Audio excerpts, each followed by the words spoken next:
Because Point of View starts right now.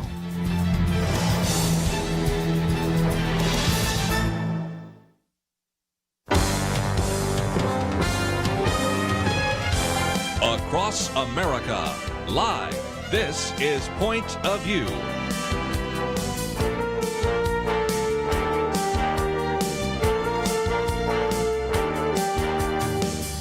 And now, Kerby Anderson. Thank you for joining me. Today it is, of course, the end of 2020. If you've been waiting to support this ministry, we'll be talking about that a little bit later. We have that banner there as well. And even though we will be playing a tape tomorrow, we're going to do this sort of like our week in review, but it will be year in review. Penna Dexter with me, Kelly Shackelford, and it has been quite a year of 2020, hasn't it? It's been quite a year. It was very interesting, Kerby. I was driving here and my phone rang, and I wasn't going to answer it because it was so rainy and awful here and driving on the freeway. So I called back just as I was sitting in the parking lot here at the studio. And a friend told me about a little grandchild that's going to be born that I didn't know about. And I thought, what a way to end a rough year. And for her, this friend, what a way to end the year, because it really has been. And we're all saying, okay, we're so glad 2020 is going out the window. May 2021 be better.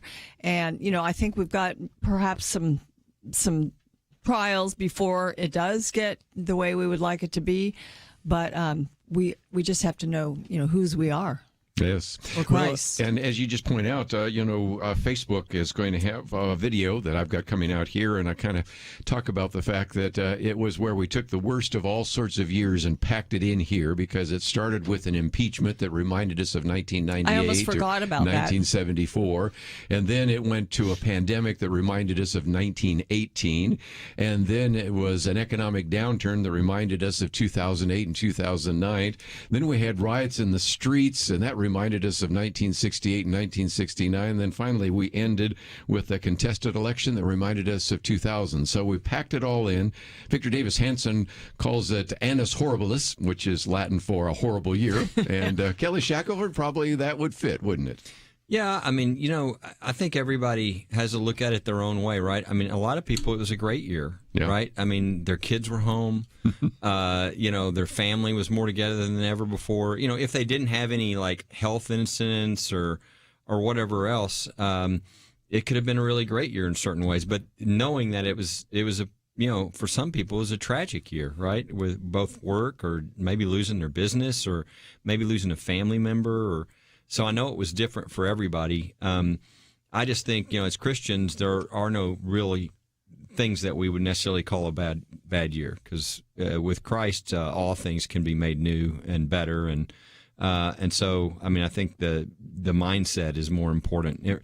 My favorite verse in Scripture is kind of not one that a lot of people pick, but it's Acts 5:40 through 42, where it says they called the apostles in and had them flogged, and then they ordered them to leave the Sanhedrin and not to mention the name of Jesus anywhere. And said said they left the Sanhedrin, rejoicing that they'd been counted worthy of suffering disgrace for His name. Now, that's a different perspective. So God can take even the worst things, and if you look at it from His viewpoint, He can use it for good. So. I'm sure it was a mixed bag there for people, but there were a lot of really good things that happened in the midst of all the bad things, and I think that's something we don't want to forget also. One of the verses after that is Acts 5:29, we'll obey God rather than men. That's and one right. of the articles I've posted here is, what about this idea of submitting to government? Because that's going to be something we'll get into a little bit later, because just because the government issues these edicts, gets us into Penna Dexter's commentary today about lockdowns, don't necessarily always have to follow, though, if you think that they are violating scriptural principles. Yes. I mean, there are scriptures about obeying the government, and there are also good reasons for order to be kept in a society with the laws and the rules and things like that. But then there comes a point with regard to the person who is higher than government as your authority, which is God. And so you have to make that calculation. I really did appreciate this article that you sent us and also posted at pointofview.net, submitting to government doesn't mean surrendering constitutional rights, and it also doesn't mean surrendering your religious freedom to worship God and obey Him above all. Yes. Some great principles there. Yeah, I thought one of the things missed in the article was that who is the higher law? I mean, not obviously God is above all, but even in our system, what is the highest law? It's not an order from a governor or, oh, you're not obeying authority. No, you're not the authority. The people are the authority, and ultimately the Constitution that's in place is the authority. So the reality is, in my view, these, if you wanted to submit to authority, you would be following the First Amendment and religious freedom, which this country was built upon. That's a good point. And you would have the free exercise of religion, and you wouldn't be telling churches that they can't safely open when all these other entities are open. So I think, I think there's a problem with this understanding that whatever any government official says is you're not obeying authority, because right now we have a lot of people who seem to be really enjoying their new power. And really it's a power they shouldn't have. I mean, in all of these cases, in my opinion, take Texas. The idea that the Texas legislature has not come together to make these decisions, I think, is disgraceful. The fact that the governor is acting like he's, an emperor, because, the legislature is the one who makes the laws, and they should have been called into session. And this is the same everywhere else where this is happening. Never did we intend to let, the executive make laws. That's not how our system works. So I think there's a problem with the idea we just obey whatever the mayor or whatever person decides they want to say. Here's the truth. They are under the law. They are under the Constitution, and ultimately they are under the authority of the people of this country. Do you think that because, we did allow this, and I think most of us had no idea it was going to last this long, that these kind of draconian rules, they were sold to us as something very, very short and temporary.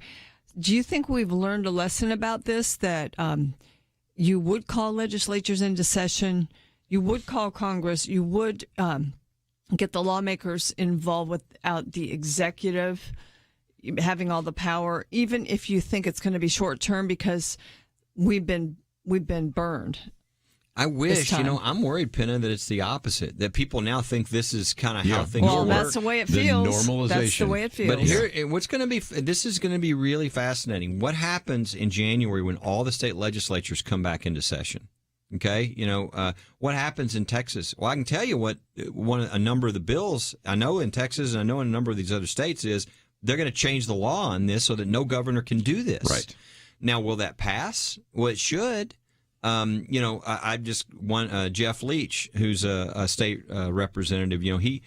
Is he a senator now? He's a representative. Still He's been in here at Point of View many times. Yeah, he's already got a constitutional amendment he's preparing that will not allow the government to tell the church what to do. So good. So these are the kind of things that we're going to now see played out across the country to deal with this in the future. But we don't know what'll happen. Will they pass these laws? I hope they will, but it'll be up to people like Point of View listeners to talk to the representatives about this. We talked about that with Jonathan Saenz earlier in the week and encouraged you to support his ministry. And we're also going to feature today First Liberty, because they need support. And we do need some as well here at Point of View. We'll talk more about that. But let's come back and maybe talk about some of these lockdowns. How did this happen? And are there some concerns? We'll talk about that right after this.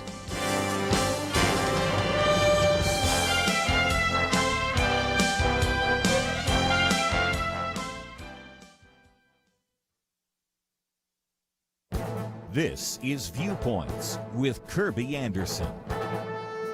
Yesterday, I talked about charitable giving. Today, I wanted to follow up by challenging us as Christians to consider giving even more than we do. Perhaps the best book on that subject was written by David Green. It has the arresting title, Giving It All Away.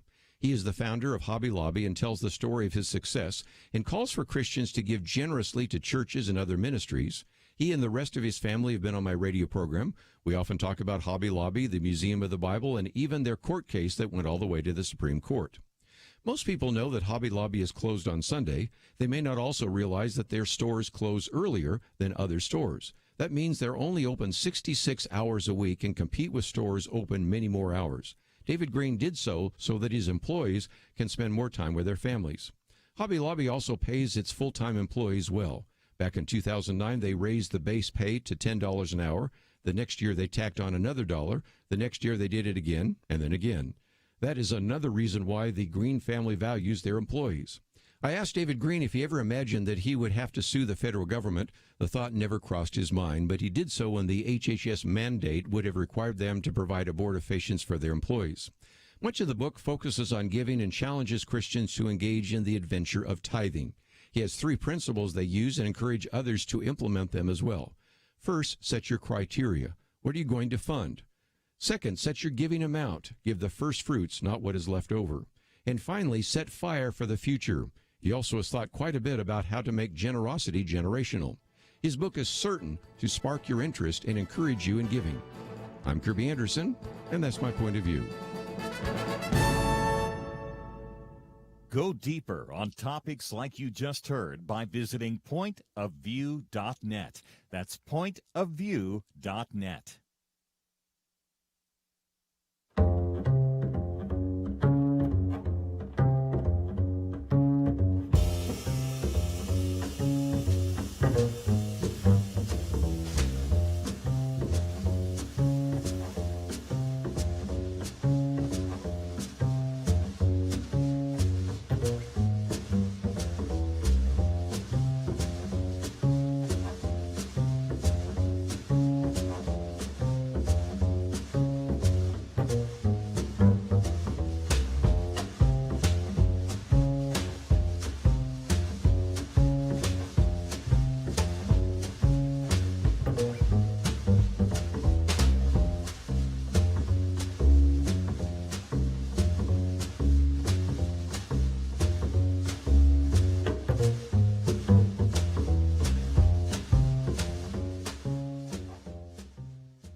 You're listening to Point of View, your listener-supported source for truth. We all know how rare it is to get the sort of cutting-edge biblical analysis of current events and cultural issues that you get every single day at Point of View. But Point of View can't do it without the support of listeners. I encourage it. If you benefit from Point of View, show your appreciation by praying for the ministry and seriously consider financially supporting Point of View.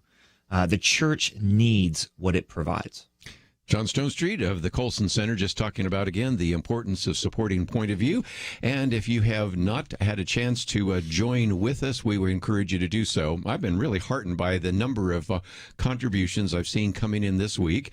Also know enough about our listeners, Penna, to know that there are some people that like to wait to the very last day and put us over the top. We do have that $100,000 matching fund. We have not met it anywhere near yet, and so we certainly are dependent upon your gifts. And if you would want to join with us, and I hope you would, and we'll talk more a little bit later about what you can do and why supporting Point of View, I think, is relevant, but I think many of you already know that. Go to the website, pointofview.net. The banner there says Give Now like never before. I think you're going to need Point of View like never before. And if you would like to call someone, the pledge line number, 800-347-5151. The phones have been ringing, so that's been kind of good. And we encourage you to support Point of View. All week we've been talking about other ministries that are worthy of your support, and of course one of those is First Liberty.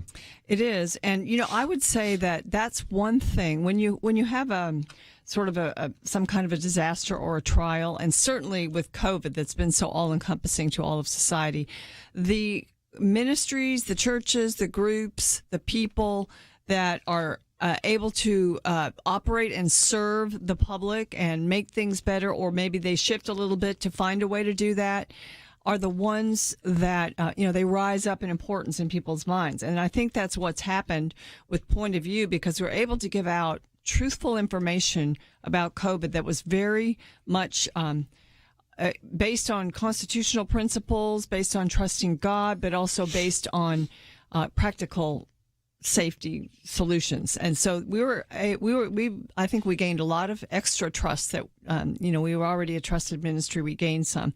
First Liberty, also the same thing. And there was not exactly a pivot, but I would say in a sense it was a concentration on defending the believer in the face of all these draconian decrees coming out of executive branches, and especially churches. I mean, I think it was a little bit shocking to see churches closed by governors and mayors. I mean, that was disconcerting to Americans. And so First Liberty rose in prominence and importance even beyond what it already was. And so those are the types of things that happen. And I think when you are able to support this type of thing, it's not like this is over anytime soon. I mean, I hope it will start to dwindle and wane.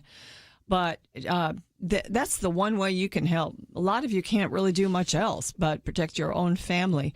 But you can help financially. I mean, if you still got a job and an income, we ask you to think about that if you haven't done anything yet. I mean, here's the day. This is the day where you can actually write that off on your taxes. Yeah, that's what I was going to say to people. I mean, as a guy who runs one of these nonprofit groups, I mean, I think people know this, but if you don't, I mean, a huge percentage of the entire year's budget comes in right here at the end.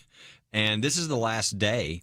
So with Point of View, I mean, this will affect, their plans for next year. It'll do the same thing at First Liberty. I mean, what comes in either today by a credit card or what is postmarked today in the mail goes for, this calendar year. So it's a good time for people to think right now about, well, what do I want to get that last deduction and get that last gift in to support? And I think Point of View is rising because there's just almost no place you can go now and trust what they're telling you. Mm-hmm. And I think everybody knows, and this is partly because of Kerby, that Kirby's not going to say something that's not true. He's not going to say something he hasn't checked out. Everybody knows if Kerby has any problem, it's not being loose with the facts. It's being way too, reticent to say something that he's already pretty sure is true. He's very careful, and everybody knows that. So they know that they can listen to Point of View, and they're going to hear something, but they're going to get factual information, and they're going to get biblical information, and not some theory about what might be the facts. That Kirby's not going to go with things that are not true. And unfortunately, in a lot of the other things you're seeing today in the mainstream media and everything else, they don't do that. They just go with things. They don't check things out. They're from anonymous sources. And so I think it's rare to have something like Point of View for believers where they know they can get the information and stuff that's really relevant to them as Christians. Well, thank you. Penna talked about those draconian requirements, and I went to the New York Times, so it must be true. They had the list of the most restrictive states, and the top 10 most restrictive states, New York, California, Illinois, Rhode Island, Oregon, they all had one thing in common: Democratic governors.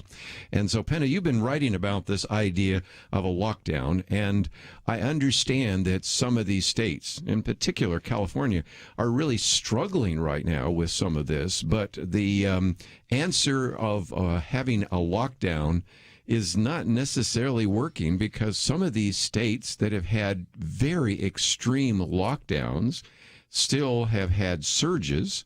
Some of the other states, I always like to pick on South Dakota, which have had very little lockdowns, have done relatively well. So there seems to be no correlation, much less causation, between a lockdown and the surges. But we do know that there is a correlation between the lockdowns and the effect on the mental health, educational gap, and those kinds of things. True? Something I heard today, that lockdowns and pandemics were traditionally used to prevent the spread of a disease from one location to another, migrating to another part of the country, to another state or whatever, not to lock down all healthy people and keep us from each other from spreading within close contact. It's really impossible to do that. And there have been states where they've been very locked down, but they're still having trouble. There have been states that have been more open that have had less trouble. And we aren't finding a real pattern with the lockdown. So that's one thing. But the other part of this is the damage that's been done to the healthcare industry and the difficulties people have had. I hear stories, anecdotal. Yes, I will. If I started writing them all down, though, I think I'd be able to prove to people that it's affected it so badly, the healthcare industry, which means it's affected people's lives. People have died not from COVID, but because of COVID. And because COVID has kept the healthcare industry either closed, locked down, you can't go in person, you can't get an elective surgery, you don't get a cancer screening. Maybe it's just your own decision that you make not to use it right now because of all the warnings. And that is worse. It is much worse on the economy. And I think going forward, the job loss, the economic loss for pretty much half the society is devastating people. And if you have your job and if it's been going fine for you and you've been able to work from home and all of that, it's hard to understand and empathize. But I think when we see the numbers out there, we do empathize, and we should. And we have got to put pressure now, as we do have the opportunity with our states beginning to open their legislatures, to stop this nonsense. Yeah. To stop it. In the first article, a couple of things that you might want to read about. Nearly half of Americans say they've lost income since March. That comes from the Census Bureau. That's a pretty accurate statistic. Another one that I've been looking at because we wanted to pass this COVID relief bill for a lot of reasons, but one of which is to prevent various attempts to evict individuals and all the rest. And nearly a quarter of households that have to pay rent have not paid rent this month, which tells you everything about the financial devastation. I have people in my Sunday school class, so once they lost their job, I mean, you started saying, where am I going to get food? Fortunately, maybe I have enough money to put gas in the car to go and then sit for hours waiting to get food from a food bank, outside. This is the kind of thing that some people are really struggling with. Absolutely. The other, you talk about healthcare.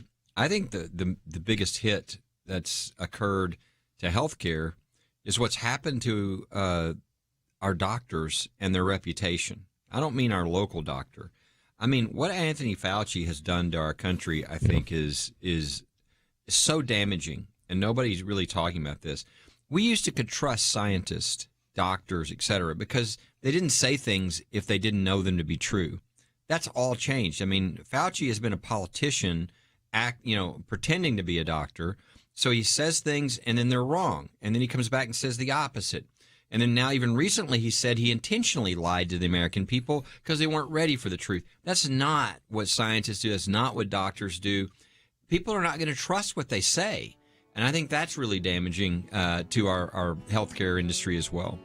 We have a lot more to cover. We will do so right after these important messages.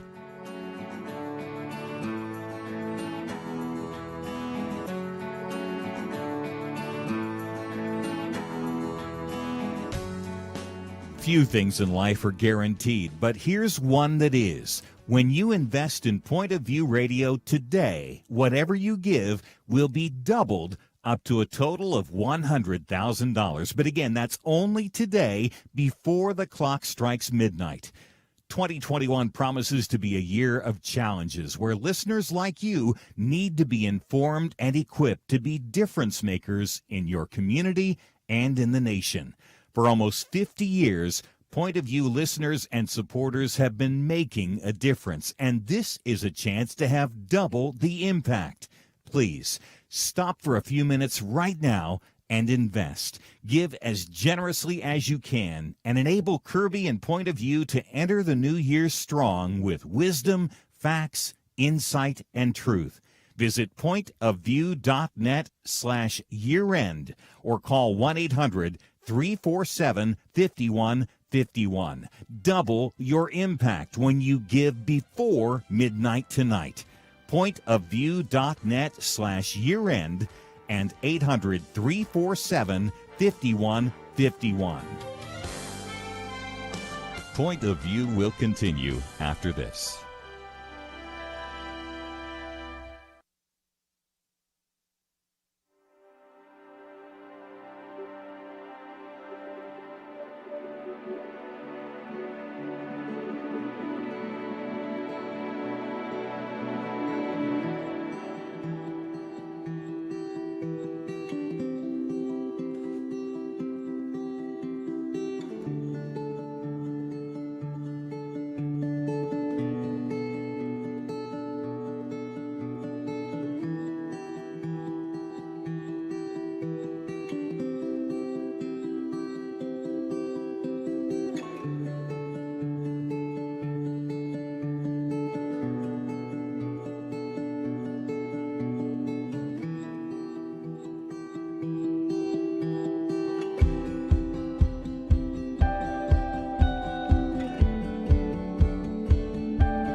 listening to Point of View. The opinions expressed on Point of View do not necessarily reflect the views of the management or staff of this station. And now, here again is Kerby Anderson. Continue our conversation. Let me just say that next hour we're going to get into some things I know you're waiting for us to talk about, one of which is what's going to happen on January 6th. We now have Senator Josh Hawley joining with, now they think there's maybe up to 30 members of the House of Representatives that may want to challenge that. Of course, once you had Mo Brooks, the real issue was there going to be a senator? And of course, you have Senator Josh Hawley stepping forward.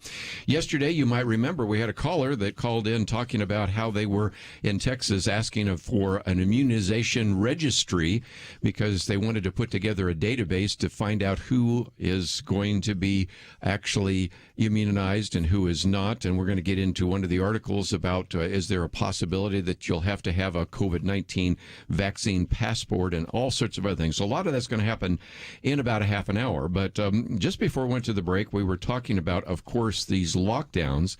And I don't want to minimize the loss of life. And we're getting up to the point where almost 4,000 people are dying every day. And the example we used yesterday was sometimes these are people that you wouldn't think are vulnerable. 41 year of age, Congressman-elect Luke Letow dies of the coronavirus. Now, again, whether he died from it or with it, I won't get into all those debates. But the point is that we recognize that we all know individuals who have lost their life because of this. So we're not minimizing that. But at the same time, we are frustrated, I think, and that's why you wrote your commentary, Penna, by the people that don't look at the cost benefit. There's not much of a benefit, if anything, to the lockdowns, has been documented even by the interview we did with Jay Richards. The cost is just mounting day after day. And in places like San Francisco, which I mentioned just the other day, there are more people that have died of drug overdoses than have died of the coronavirus. So there is a very significant cost that people need to understand. There is a cost. And sometimes when I hear my friends who are more on the left, who, they impugn to me and others like me these uncaring, uncompassionate types of motives. And I don't receive that because my compassion extends not only to protecting someone from receiving the virus by keeping them away from sick people. That's totally logical, and the most vulnerable should definitely do that all the time. Others have to step out because they have to earn a living. It's an economic reality. It's actually just a reality of the way the world works, that you have to provide for yourself to be able to eat, to be able to live. And that ability has been strangled by certain rules and by lockdowns. People could absorb that for a couple of months. They can't absorb it for much longer. And so you start to see people losing their jobs. You start to see businesses closing. Maybe many of them will never open again. You see whole industries affected that may never come back. I mean, what about retail stores, for instance? In malls. I mean, some of those, they're still hanging on because they're on their second round of a bankruptcy. But so there'll be some permanent changes. Some will be okay. You just allow that. But really, when people are losing jobs, and we tend to be a society that wants to, right now, make sure we're not discriminating against people of other races and ethnicities, well, lockdowns are the great divider. They're the great unequalizer. That was what my commentary was about. It's so good. Steve Moore really said that, the economist. Because we don't like to see that inequality, but we're making it much worse with lockdowns, because the people that are locked out of being able to work are often, they're poor, but they're often disproportionately either Black or Latino. So we're taking away their jobs and making it harder for them to earn a living. And so something's got to give here. And I think that we have to think about that. And the state legislatures that are all meeting, even in the leftist liberal states, it's affecting their people too. And, where are they going to get the money to send out checks to all these people? They're not Yes. going to get it from the federal government. Or maybe they will from Biden, but we'll see. Well, we'll see, because, one of the challenges that, and I think Steve Moore talks about that, is that our progressive friends always talk about income inequality. But the greatest driver of income inequality right now have been the lockdowns. Because let's look at the other side. Kelly was talking about, for a lot of people, 2020 was really good. Oh, yeah, it was real good for Jeff Bezos. He makes $321 million a day. $321 million a day. Which is a lot of money. And they did an estimate of the billionaires in just the United States and figure that since March, they have seen their net worth increase by $900 billion, almost $1 trillion. So on one end, if you're Facebook, if you're Microsoft, if you're Amazon, you've done pretty well. On the other hand, one of the articles here talks about half of the people in the vacation tourism industry in Hawaii do not have a job. Just the other day, you all went, or I guess Kelly came to an event that we did where we had Dinesh D'Souza, the woman that actually was orchestrating all of that for us at Omni. She's the only one in the department. There used to be 17 people in that department. Yeah. My daughter-in-law works in that Omni area. There used to be 8 in her department. She and her boss are the only ones in that department. So just think of what that's done to hospitality, tourism. Just think about what it's done for the maids, the other people that are in the service industry. If 1 out of 6 restaurants are closed either permanently or long-term, we know what the impact is. Yeah, I think one of the things that's not talked about very often about the lockdowns and everything is just how it goes against everything that America really is about. America is sort of a pioneering spirit, kind of an independent, entrepreneurial freedom. And the idea is that people will make better choices for themselves and for their families and those around them than the government will make for them, even if the government is trying to make good choices. And we've just violated that all over the country right now. And agreeing with Penna's article, lockdowns, I don't think, I don't know if they're ever going to get the studies on this to be real clear. But I think it's clear the lockdowns don't work.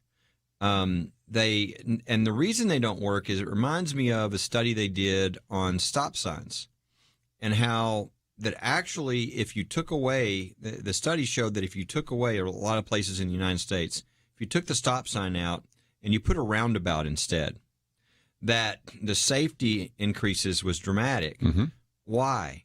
Because people are taking responsibility for their own safety, and they're actually paying attention to what they're doing. If the government says this is what you do, then guess what? People, they kind of go along. They're not thinking. They're not being careful. They're not, and then eventually they just can't take all the oppression and they just start violating it. Right. If instead you say, look, like South Dakota, hey, here's the information. Be wise. Go in freedom. Mm-hmm.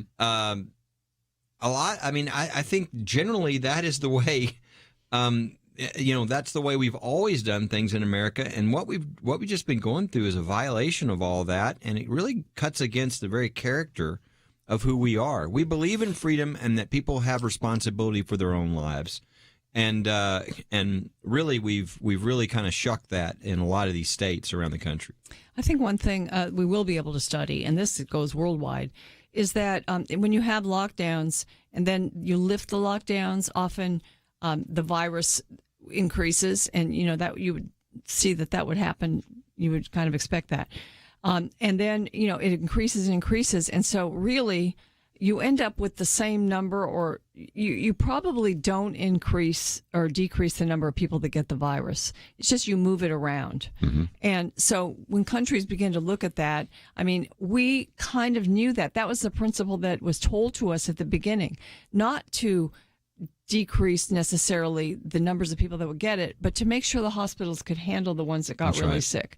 That went by the wayside, and I think it went by the wayside because of this giddy power that certain executives had and certain people had, that they just started to enjoy that power and use it, and it is so tempting, and we've allowed it in this country, and this is as Kelly said, I totally agree with the idea that that is not America. That's not the American way.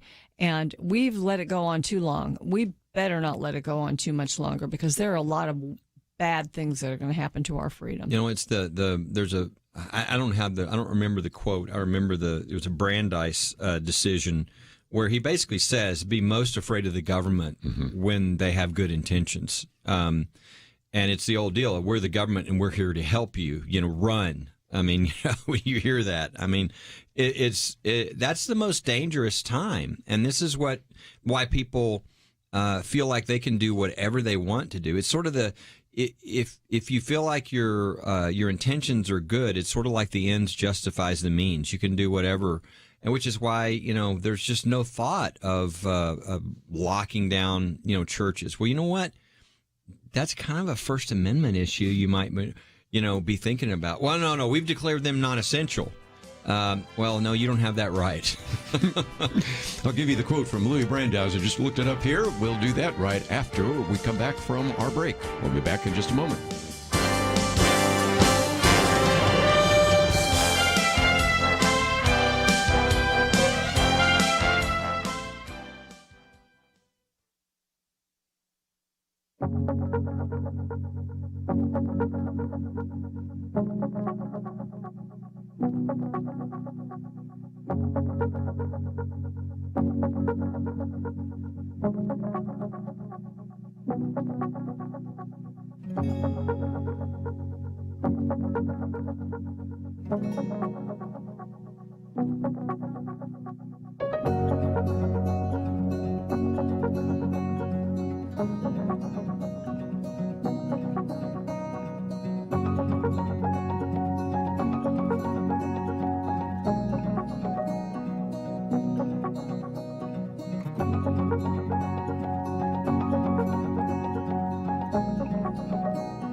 Now, back to Point of View, your listener-supported source for truth. My husband and I are your supporters. We just really appreciate the show and the people you bring on. I am just so thankful for you, Kerby, and for you continuing in this ministry, and for people whom God has lifted up in these last days. I just want to thank you and just ask that God would bless you. I appreciate Point of View. You've been great and wonderful. A lot of information, and I really appreciate all your work you do. Some great comments from some of our listeners, and just one more reason to consider supporting Point of View. And in our national hour, we're going to probably talk about that a little bit more. But you heard Kelly Shackelford just talk about Justice Louis Brandeis. And Louis Brandeis made the very famous statement, "The greatest dangers to liberty lurk in insidious encroachment by men of zeal, well-meaning, but without understanding." And it's very reminiscent of something that C.S. Lewis one time said. Matter of fact, even the author of The Road to Tyranny. Sometimes the most dangerous people, Kelly, are the people that think they're doing it for your own good. And, of course, what Ronald Reagan said best, be careful of somebody saying, "I'm from the government and I'm here to help you." That's right. No, that's exactly right. And that's why these kind of things are so dangerous, because they, it's like, well, this is about good. Life and death. Yeah. Yeah, but you're wrong. You're causing more deaths when you take away people's freedom where they can make decisions to protect themselves, And so, I mean, look at California, right? What's been more oppressive than California? And yet what's happening? I mean, they're having a massive number of cases, right? And so it's just sad. There's a recall effort, of course, in California to recall the governor there that is just exploding. It'll be fascinating to see in a place. You can't get a place that's more, liberal or progressive, whatever you want to call it, neo-Marxist, whatever you want to call it, than California. And yet, I think there's a shot that they throw him out of office and replace him with somebody else. So that's going to be the thing that's interesting. Is a lot of the stuff that's been going on, people have had no power to do anything against. But that's all about to change because, we're one day away from being in January. And in January, all the state legislatures come back and they can now address these things. Are you upset about election integrity? Well, guess what? Your state totally controls that. The Constitution says that. Mm-hmm. Do you not like the fact that your governor can just come up with all these edicts out of nowhere, out of their basement, and tell you what to do? Guess what? That's up to your state legislature. We go down the list here, but the point is, what we've been seeing that everybody's been not liking and maybe couldn't do anything about, they can do something about. Who is your state representative? Who is your state, senator? You need to call those people if you haven't already and say, I sure hope you're going to do something about this because I thought I lived in a free country and that's why I have you as my representative. And they can start doing things about what you've just gone through.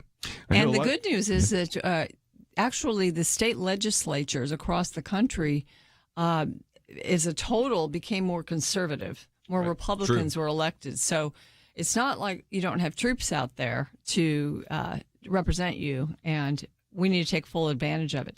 And I think that's something that, sometimes we look at the national level, and it is important, of course, who's the president. But really, the person that affects our daily lives is often the school board member or the state legislator or the county supervisor, whatever.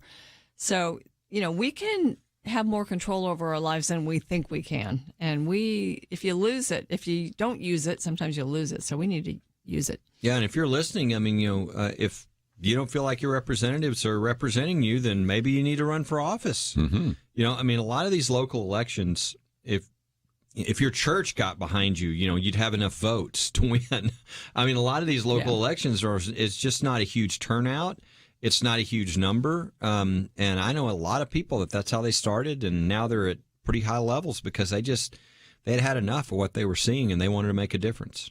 Penna mentioned something about, and both of you mentioned it before, about the fact that these legislatures have become a little more conservative, but also very interesting, these legislatures are going to determine how you're going to redraw these districts, because we just, of course, had a census.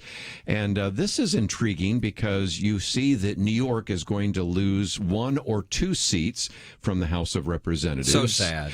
And also, here are the others that will lose in addition.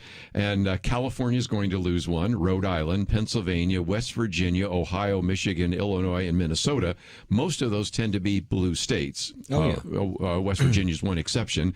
The ones that gain, again, the outlier is Oregon, but Texas is probably going to pick up 3 new seats. Florida is going to pick up 2 new seats.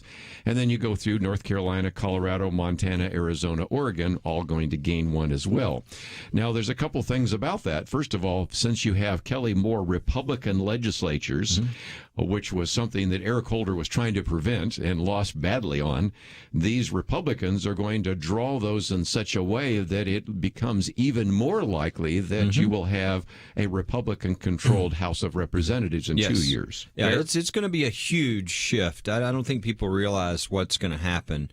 I mean, for instance, if Texas, there was an effort in Texas by Holder and others, they poured in millions and millions of dollars in these little state representative races, hoping to get the Texas legislature for the purpose of redistricting. Right. Because if they did, if you took the number, I think is it 33 right now in Texas, I think is the number of congressmen, then the prediction was that by just taking control of the legislature, they could take over by redrawing the lines 8 congressmen. So you'd have 8 Republican seats go Democrat, boom, with just redrawing the lines.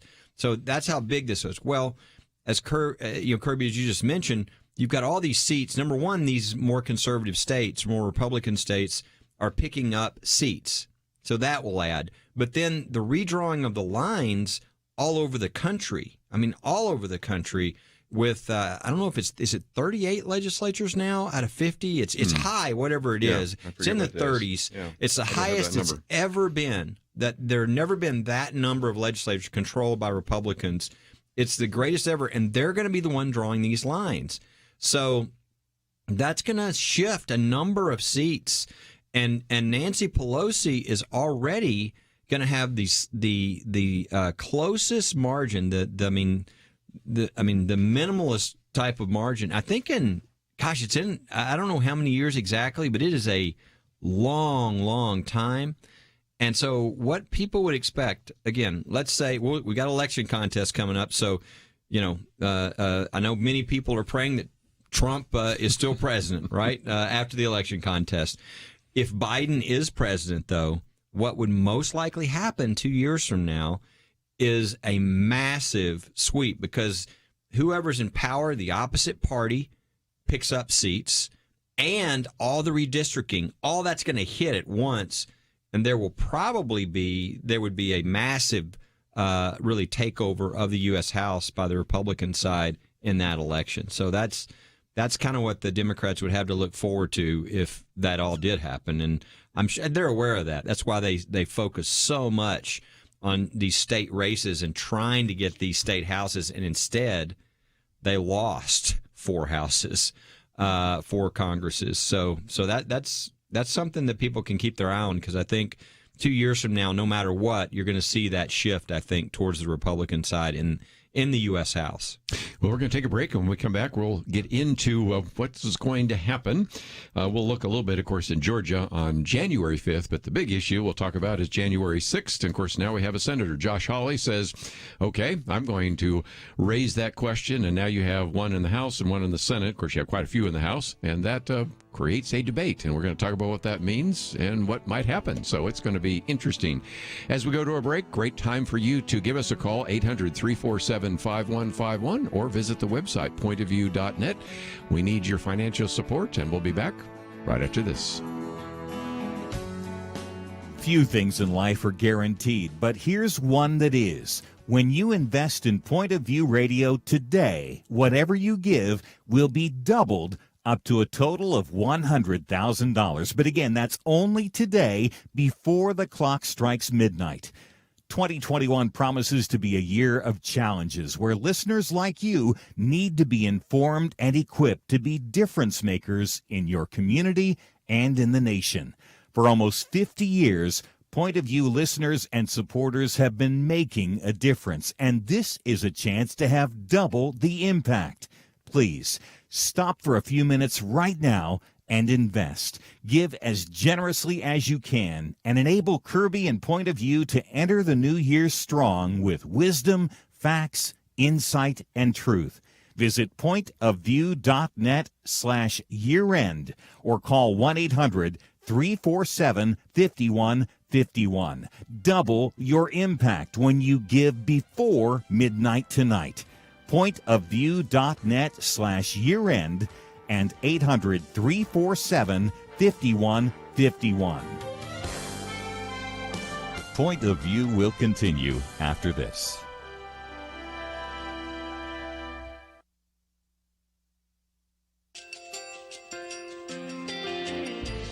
I just want to thank you so much for all the wonderful programming you have. You're just absolutely fantastic. I recently started listening to Point of View, and I really found it interesting because of the different subjects you cover. Thank you for that. I really appreciate everything that you do in keeping us informed. Thank you, Kerby, for everything that you have been doing. I appreciate all the work that you're doing, advocating for the Word of God. Thank you so much. Point of View, I think, is absolutely necessary because it's a Christian perspective, a biblical worldview perspective, and receive very current, up-to-date information about what is really going on, week to week in our culture, which is changing so rapidly, and yet it's morally sliding backwards. Yeah, I'm just, first of all, I thank you guys. Y'all's program is wonderful, and enjoy it every day. I learn so much every time I listen to it. Point of View Radio Talk Show.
Hi, this is Kerby Anderson. You know, each day we take on the tough issues and provide a biblical perspective to them. The topics we cover are wide-ranging.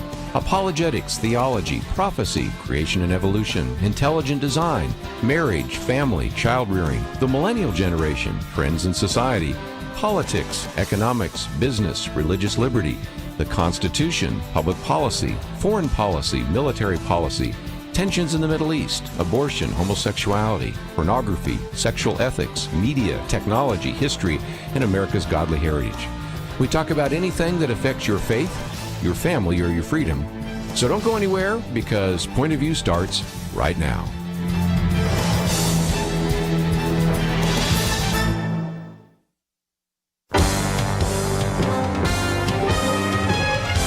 Across America, live. This is Point of View.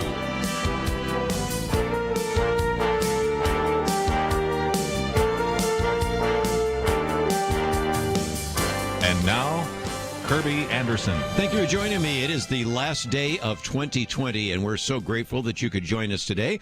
I know you probably are getting ready to maybe celebrate the new year, and this is the last day of 2020, so we certainly wanted to have an opportunity to do sort of today what we normally do on a Friday. Tomorrow we'll be running a tape, so today will be kind of a weekend edition year in review. And in order to do that, we have, of course, in studio with us, Penna Dexter, Kelly Shackelford, been announcing that all week, and we will, interestingly enough, even as we talk about what has happened this year, much of what we're going to be talking about is happening right now. One of those is a contested election.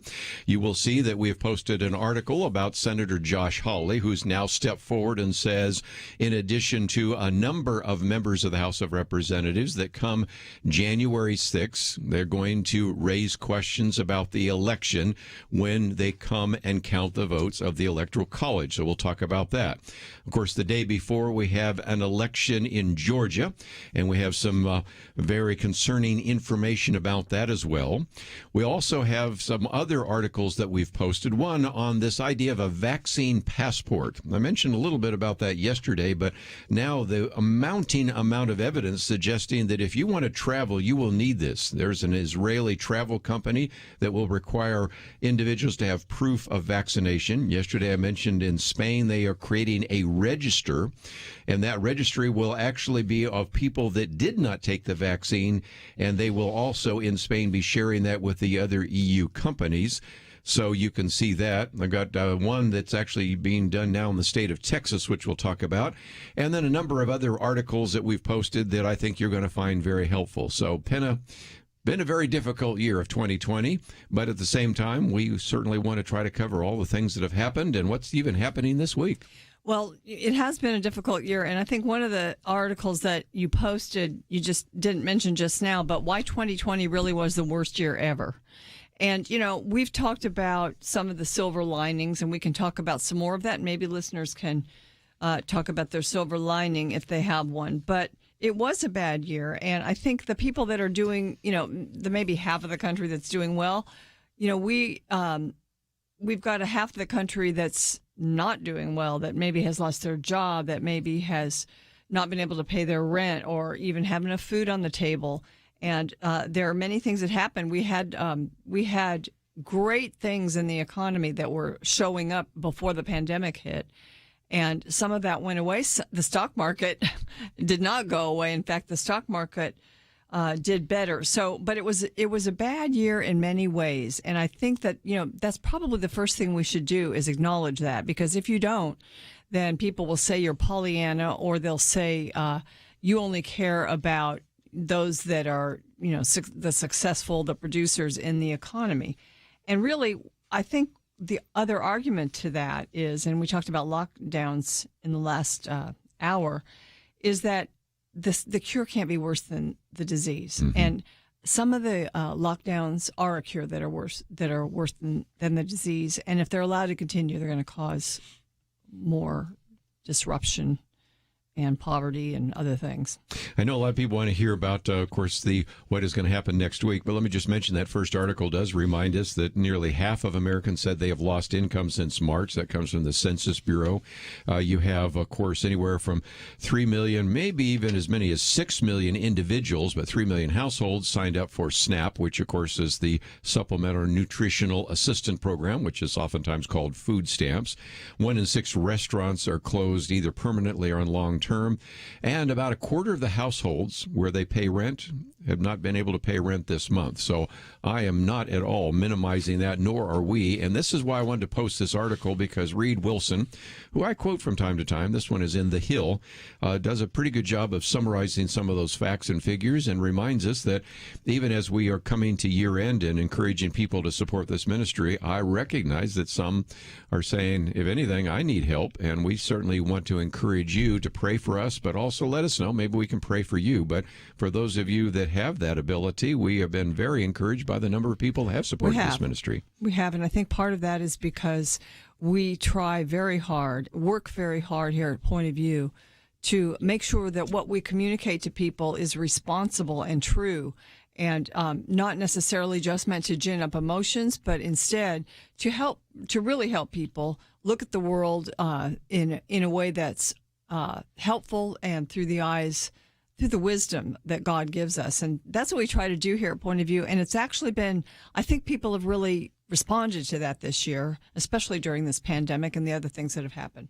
Yeah, it's different for everybody how this year was. I mean, there's obviously some silver linings, which I think I've talked to a lot of people this year who said it's been a blessing on the side of the fact that they've had more time with their family than ever before, maybe. A lot of people with kids who've come home, even grown kids who've, decided to shelter in with the family, who've been able to, they've learned that they could work virtually, and so they could do that. And so there's been as I said, I felt like I was kind of having an extended Christmas, all the kids are right nearby. And so that's been a blessing. It's been a blessing for, I think, a lot of people.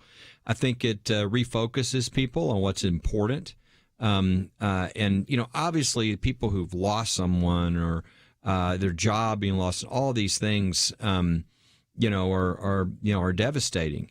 I also think, there's sort of one of the things about crisis or pandemic or whatever is that it also sort of, and I think this is an appropriate term, it also unmasks some things for you as well, which I think a lot of people have been shocked by how quickly new power placed in the hands of mayors and governors, how they've been shocked by how it's been used or misused. And I think it's been a lesson to a lot of people that, we better be good stewards of our freedom or we won't have it. And so there's a lot of things that have been, I think, there's the bad side, obviously, but there's also a lot of things on the good side that people can learn from, time with family, focusing on what is important. And then ultimately, I mean, as believers, whatever we go through, I mean, God, if we have the right perspective, it's always a good year. Yes. We wake up every morning and say, thank you, Lord, for the blessing of being able to live now and represent you now. And, it's a lot of this. If you're out there and you just got a real negative view on things, and you're a believer, I would highly encourage you to get in Scripture, to be thankful. Our brothers and sisters at the time of that Bible were living under people like Nero, who's burning Christians alive. So it's not like they were Pollyannish. It's just the life in Christ is a different perspective, and so even in the tough times, we can praise the Lord, we can be thankful, and I think great things are ahead. I think some huge battles are ahead. As a guy who fights for religious freedom, I think we're about to be in some massive combat over religious freedom. But I'm real hopeful for the future at the same time because I think we're going to win. Yes. And another reason not only to support Point of View, but I hope you'll support First Liberty because as we come back, we're going to be talking about some of those battles, and they're going to be significant. We're ready to gird up. I hope you're wanting to join with us. We'll talk about that right after this.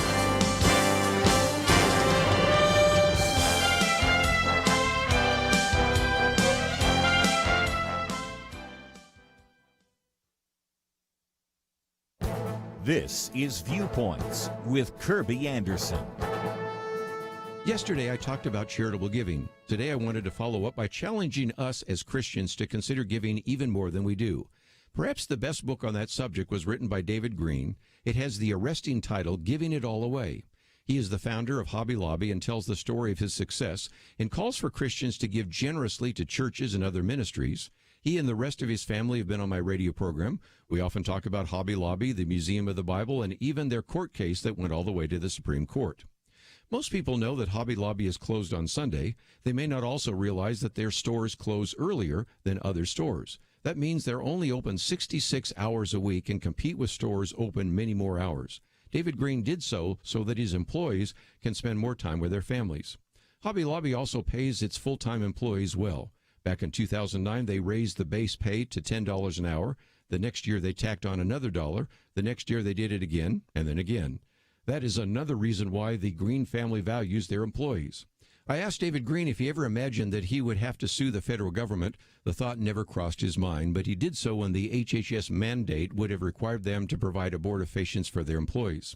Much of the book focuses on giving and challenges Christians to engage in the adventure of tithing.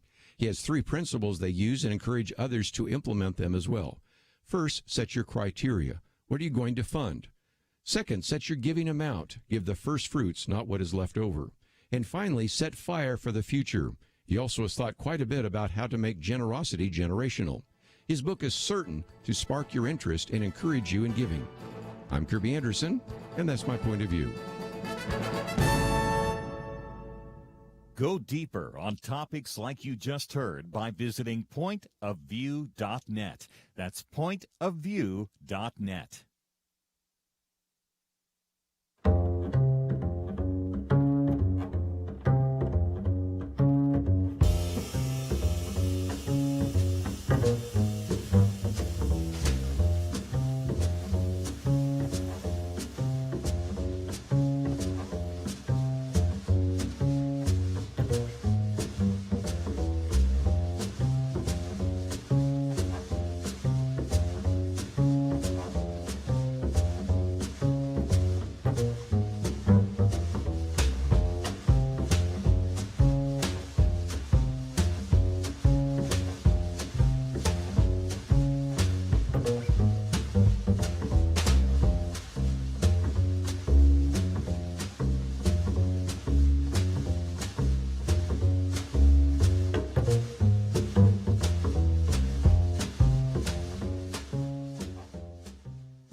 You're listening to Point of View, your listener-supported source for truth. It would be tragic if Point of View did not exist, because not many programs are targeting areas where we need to learn how to think, where we need to learn how to respond, where we need to learn what our options are for active involvement, even how we can share truth with other people. And because Point of View is relevant, dealing with relevant topics, with real people, presenting real answers, it's right where people are, and it's meeting a very real need. This is a wonderful opportunity you have to literally help the ministry be the most effective that it can be through your gifts, through your financial support. I highly recommend it. June Hunt talking about the importance of supporting Point of View. We've enjoyed having her in studio. Last time I think we had to do it by phone, but Kelly and I still get to see her from a regular basis, and just a good friend, and has certainly appreciated not only the kind of material that we cover in terms of what we might call counseling material that she talks about, and very important social issues, but also oftentimes we'll talk to some of us about off-air, political issues and what's happening in terms of some of these topics. So as we come to to the end of this year. We do encourage you, if you have not had a chance to support this ministry, as Kelly Shackelford will probably share with us in just a minute, since, of course, he is also in that process at First Liberty. We are dependent upon some of the gifts that come, and it's amazing. I was looking at the numbers the other day, and my commentary today talks about that. The number of gifts, Kelly, that come in on the 31st. And so I know a lot of our listeners wait to the last moment to put us over the edge. And so we are starting to see and hear the phones ringing off the air here. Yeah, I mean, this is the day that a lot of people make their final decisions. If not about what they're going to do for the year, what they're going to do extra. You know, maybe they now look at it and go, oh, I can make another gift. What is it I want to give to, so that they can also be counted as a deduction, for this year. Because if you wait until either tomorrow by credit card, or you put something in the mail and it's not postmarked today, then it'll count, for a deduction next year. But I just think people don't realize a lot of times what a large percentage of the gifts come in right at the end. And so there are a lot of ministries. I mean, Point of View would be one, First Liberty is one, where we make our decisions on what we do next year based upon what comes in right now. And so it really does make a difference. So I would encourage people, as they're thinking what they want to do year in, think about it intentionally right now, because you're almost out of time. And with Point of View, I'll give you a deal for both. I mean, with First Liberty, we expect this next year there to be a swarm of litigation against religious freedom. Obviously, if you had a Biden presidency and all these people now running all these different departments that are not exactly pro-religious freedom, we're going to see all kinds of changes, all kinds of attacks. I mean, they've already announced they're going to go after the Little Sisters of the Poor. I mean, which is hard to believe. Yeah, that's, if you're going after them, do you think anybody's off the list? So get ready for just all kinds of things that you can't even imagine. And I mean, as I talked to a few of our supporters here at year end, and they said, you're the last line of defense, and when it comes to religious freedom, so that's really why we would need extra resources. Point of View, I think if people have thought before, I want to support, I really appreciate Point of View, but hadn't sent in a gift. I think people are realizing now there's almost nowhere you can go right now and get accurate information, especially in the media. I mean, everything is sensationalized. People have agendas. But I think the thing about Point of View is they know that Kerby Anderson is not going to say something that's not accurate. He's going to check his facts, in fact, many times over before they're presented. And, people know that they don't hear things on Point of View that are not true. And that you can't say that almost about anywhere now. And so I think that's why Point of View has had more people begun to support. But I also think it's a reason why, as you're doing your year-end gift, I mean, don't you want to have some place that you can get the information from a Christian worldview that is accurate? Because it's so hard today to find that. And I think Point of View is like a beacon in the midst of a lot of darkness right now. I think one casualty of the COVID-19 pandemic has been truth. Another casualty, of course, has been any semblance of good thinking on the issue of race. And so, I think that Point of View can be a solution, and is and has been this year a solution to those casualties, to help people understand through a Christian worldview. And, when you think about a Christian worldview, the early Christians would run to a danger. If there was a pandemic, they'd be out there taking care of people. And, Christians were the ones that started hospitals and built that whole institution. So, we have doctors and people to take care, medical personnel to take care of people. But there are other things that Christians need to be involved in right now. And part of that is helping their fellow Christians understand the truth, understand what's really going on, so they don't allow their freedoms to be taken away. They don't allow their religious liberty to be taken away and all of that. And I think, so, I'm looking at two people that run ministries who are part of that solution. I mean, First Liberty helps protect religious liberty, and Point of View certainly does that too through communicating truth.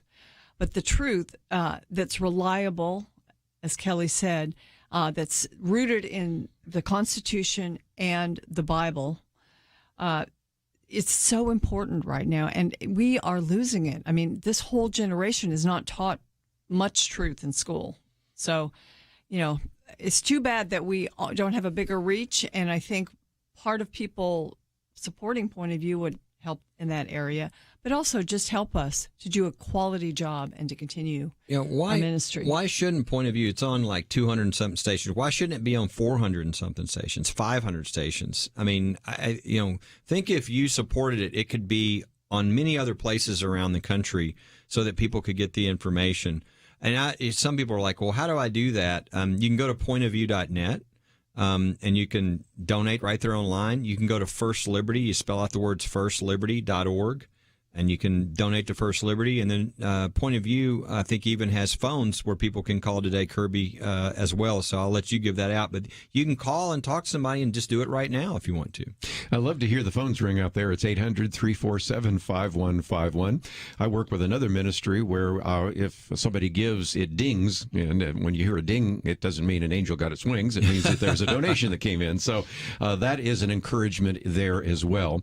And when we come back from the break, we probably will get into some of the issues of what happens January 6th. But I think it makes a good case because we're already talking about some things which are not well covered by the press. For example, as we'll see, Senator Josh Hawley said, I really can't in good conscience bring myself to just ratify this, so I think I will object to the Electoral College certification. And so one of the articles I posted is, first of all, what Walmart said to him. Actually, it was supposed to be an internal post on Twitter, but nevertheless, he took them on. And then he has some other senators that have been criticizing him as well. And it just illustrates, Penna, that sometimes you don't get the whole story. Even when you have a story in the news, you don't get the Christian perspective. You don't get both sides of the story. And then, of course, as Kelly and I have pointed out so many times with his stories, sometimes the only place you'd hear about some of those stories would be Point of View, or maybe Shannon Bream will cover you at night on Fox News.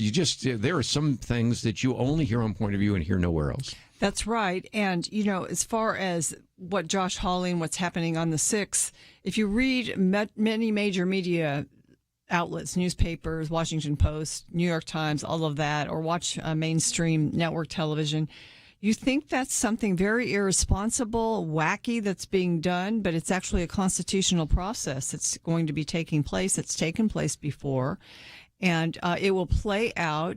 It will be done according to what's written in the law and the Constitution, and it's something that was provided for because it's necessary sometimes when the electoral process is deemed to be not right. And so, I don't think most Americans really know that. And we can explain it here.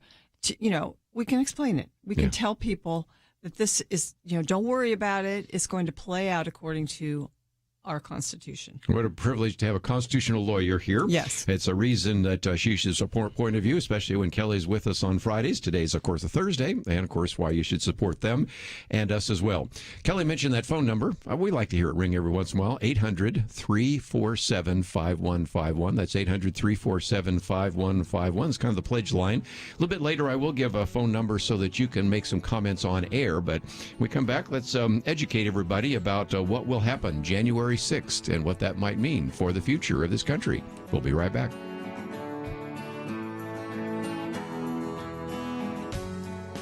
Few things in life are guaranteed, but here's one that is. When you invest in Point of View Radio today, whatever you give will be doubled up to a total of $100,000. But again, that's only today before the clock strikes midnight.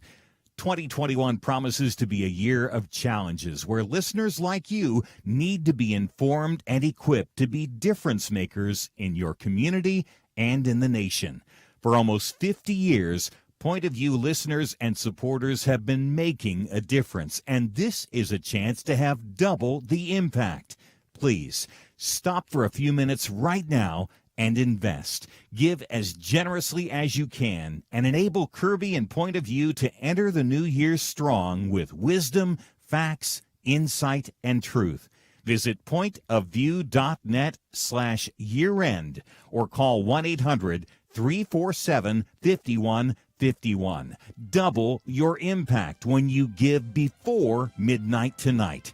Pointofview.net/year-end and 800-347-5151.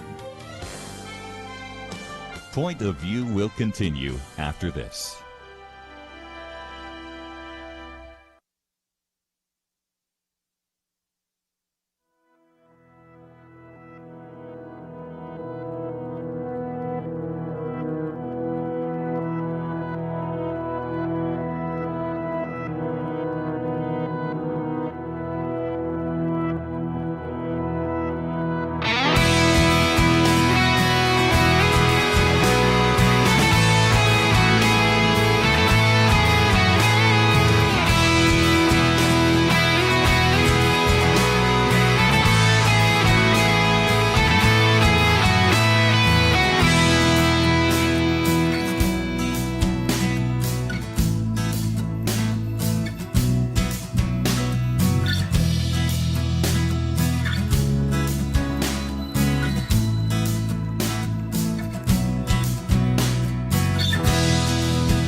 You are listening to Point of View. The opinions expressed on Point of View do not necessarily reflect the views of the management or staff of this station. And now, here again is Kerby Anderson. Back here on Point of View, and we have Kelly Shackelford, Penna Dexter, and let's, if we can, kind of look ahead to what might indeed happen on January 6th. A couple of things. First of all, even a very good piece by Mark Levin points out that if you go to Article 2, Section 1 of the Constitution, it does say that each state shall appoint in such manner as the legislature shall direct the number of electors who actually will go and cast their ballots on that day, which of course happened in December this month, for that particular individual that won in that particular state. Or in many cases, you have in Nebraska and Maine a chance to split those, but usually it's winner take all. Then you have what is called the Electoral College Act of 1887, which was implemented because of that controversial election that I wrote a commentary about. And so that provides a way for the Congress to settle some electoral college disputes. So that's about all I know. I want to turn it to our constitutional scholar here, Kelly Shackelford. But what is going to unfold is the possibility that if you can get one member of the House, and you've got about 30 now, and one member of the Senate, and that would be Senator Josh Hawley and maybe others, to actually challenge that in writing, then that dispute begins to unfold. Tell us what happens then.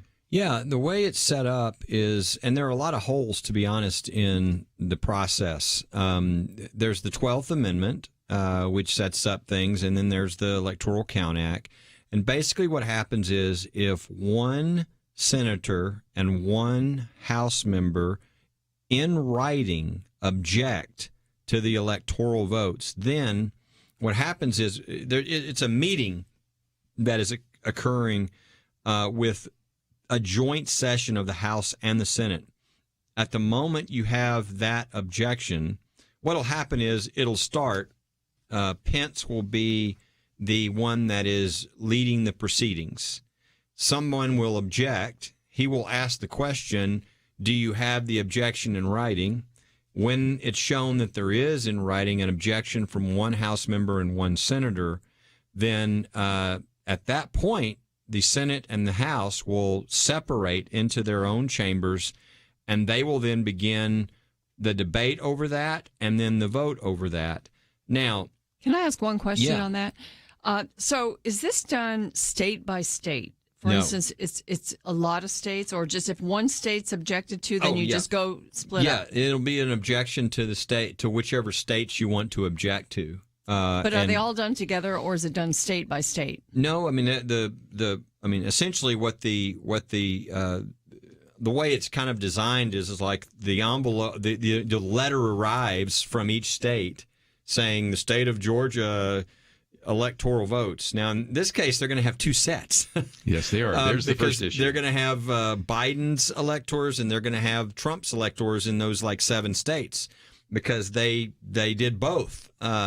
So that'll be an issue. But the way it's supposed to work is you open them up for the state of, it's like you would say, the state of Georgia has blank electoral votes for blah. Well, at that point, you would have an objection to that. And in fact, I think I saw something from Senator Hawley that said that he knows he's objecting to Pennsylvania. Yeah. But that he's not sure which others he will be objecting to. I think maybe Georgia is one of the things he was looking at, but I wasn't sure which ones he was going to object to. But then what happens is you go into the separate changer. Now, people are saying this like this is going to happen, but it's not in the act, or this is because this is generally the rules they set, but everybody is assuming that they have 2 hours of sort of debate, discussion, and then they vote. That's why I asked about the states. Is it 2 hours per state, or is it 2 hours for all of them? Some people think so, but we don't know. Well, and to that be can honest, be changed by Nancy Pelosi if she's elected Speaker of the House. That's the thing. This is going to be decided by the rules that are put in place. And the rules are going to be put in place probably on Sunday. Mm-hmm. And so one of the key things is what kind of rules do you put in place? And so those rules will determine, what the procedure is for how they do this, in the House and the Senate. And so most people look at this and they say, okay, well, the House is Democrat and the Senate is Republican.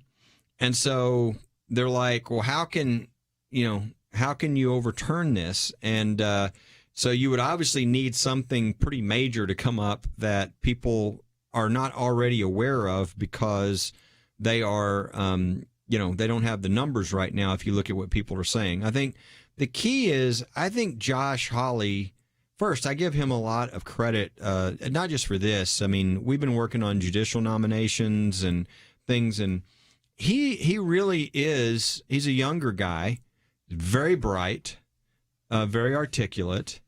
But what I like about him is he's a leader. He's willing to do things when maybe everybody else is silent and not sure. And I've seen that with bad judicial choices. I mean, he opposed some of President Trump's judicial choices, and asked him some very difficult questions during the Judiciary Committee.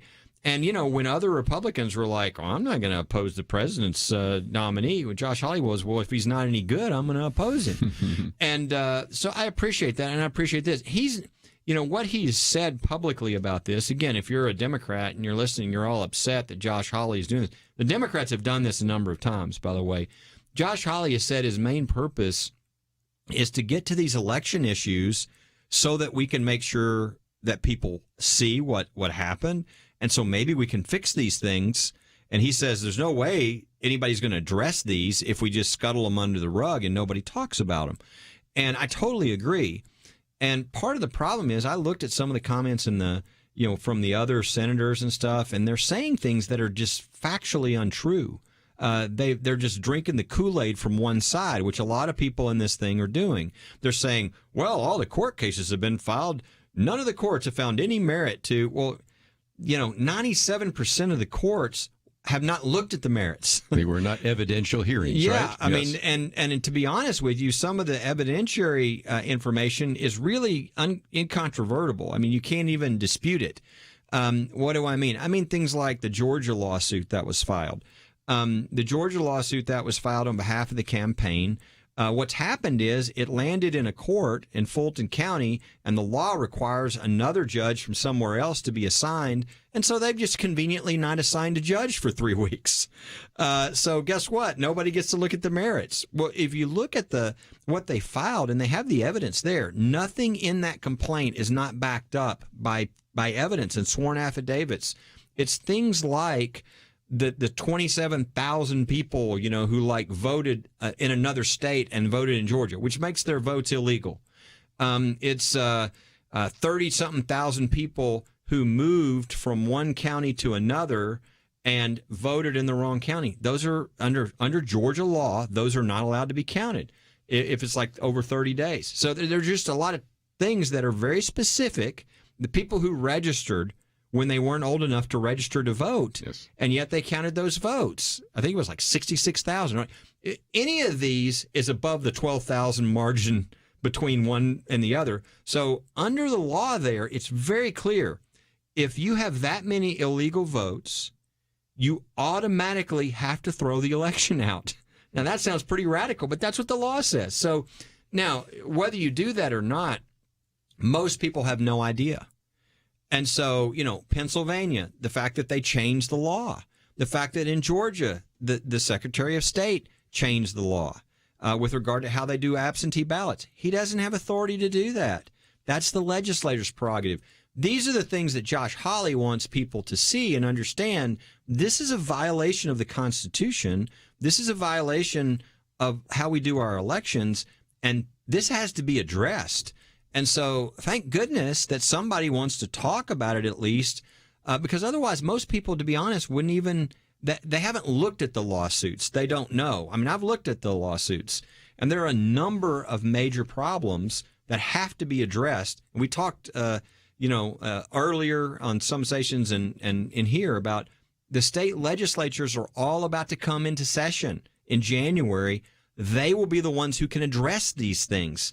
But if there's no urgency to address it, they won't address it. So I really think Josh Hawley is doing the country a great favor. And really, if you're a Biden fan, he's doing you a great favor, because if everybody thinks Biden's an illegitimate president, how's that going to go for 4 years? The more of this you can clear up between now and when he comes into office, if that is what happens, then that's actually better for the whole country. Think how terrible it would be in 2 years when we have congressional elections if the system isn't fixed, if there's not some real reform done, or just going back to the way that legislatures make the laws about elections and those laws are supposed to be followed. That we went very far away from that in many states this time. We need to fix it, and this is the way to do it. If you'd like to join us on air, that number is 1-800-351-1212. We'll continue talking about what will happen next week right after this.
Now, back to Point of View, your listener-supported source for truth. Point of View is one of, in my opinion, 2 or 3 places where you can really get this kind of information, and it is sorely lacking in our culture. And so if we don't support them, I'm not convinced those messages will get out. I always wanted to give because I thought that Point of View really brings a lot of things out here in the open that you don't hear anywhere else. And I knew when I was hearing on there, well, I could count on it being something that you could about check into it, and the proof would be there. You know, I didn't have to wonder, well, where did they make that stuff up from? I just know that it's going to be facts. That's what I call true journalism and putting the stuff out. I really think that's great. Comments from some of our listeners about why I think it would be appropriate to support Point of View when they're talking about things I haven't heard anywhere else. Just think about it right now. Just for a few minutes ago, you had a chance to hear Kelly talking about some of the things which I think are going to be poorly covered, Penna, by the mainstream press, and we've covered them here on Point of View. And let me cover one other thing before we top of the hour, maybe again talk about why it would be helpful for you to support Point of View, because to his credit, Senator Josh Hawley, I read yesterday his post, and he explained that there were two cases more recently in which Democrats have raised these issues. Let me add one more, since I'm the old guy around the table, because you can go back to a third example in 1968. That's where you had Richard Nixon elected over Hubert Humphrey, but there were challenges because some of the electors actually voted for George Wallace, a third-party candidate. So that challenge was brought by, interesting enough, one of the people that brought that challenge was Ed Muskie, who was the vice presidential candidate with Hubert Humphrey as senator. So it is quite often that a senator, in this case a Democratic senator, has challenged that. Okay, then you go to 2004. Josh Hawley did mention that. Was there a senator who raised that issue? Yes, I think that was Barbara Boxer, of California. Course. And that had to do with Ohio. And then, of course, you had more recently in the 2016 election a challenge that was brought, which in this particular case was shut down by the vice president at that time, was Joe Biden. And that's been a question that I asked Gary Bauer the other day. Do you think that Mike Pence would shut this down?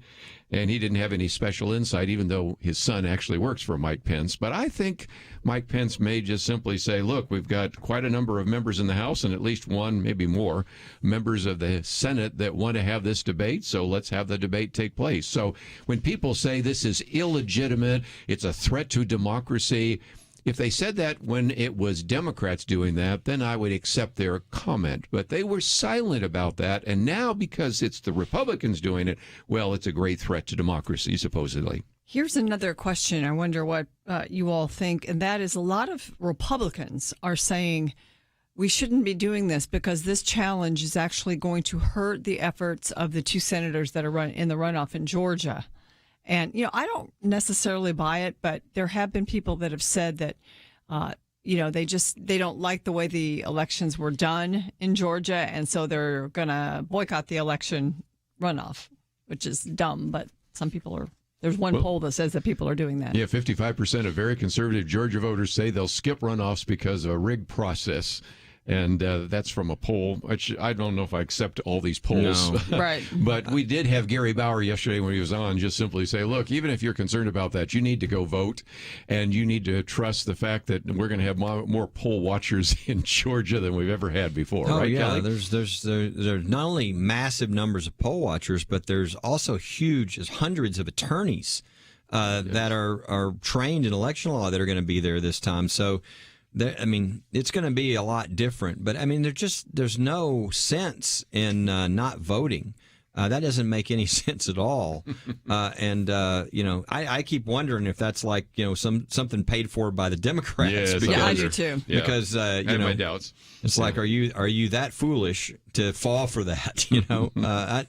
Those elections. Do you really care about the country? Yeah, and I think the elections I heard were impacted a little bit. We'll see if it still is by the whole $2,000 stimulus thing, right? And there was some controversy over that. Of course, both of the Republican candidates there had said that they were in favor of doing $2,000 instead of $600, but it was the Republican Senate that didn't, push it through after the House pushed it through. So I don't know. I don't think anybody really knows what's going on in Georgia.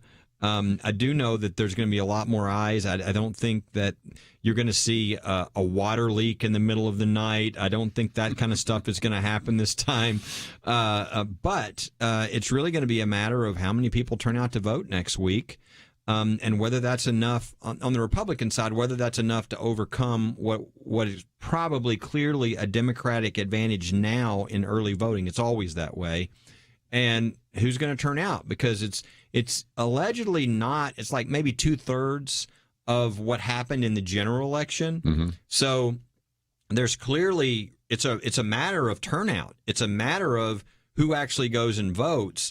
if like you have a turnout next week like you did for the president's election, then the Republicans win. But if you don't, and it's less than like the 2/3 that's happened in the early voting, then you have maybe the Democrats win those slots. So, and people, you know, why are people talking about Georgia? Because you've had a lot of, I don't know what the word for them is. Progressives is not probably do it justice. I mean, really extreme progressives that have said, if we get control of the presidency, the Senate, and the House, here's what we're going to do. And it's stuff that I don't think our country could recover from. That's not something I say lightly. I mean, you pack the court, you have destroyed the Supreme Court. If everybody that comes in can then just say, well, I don't like the Supreme Court, I'm going to add 5 justices.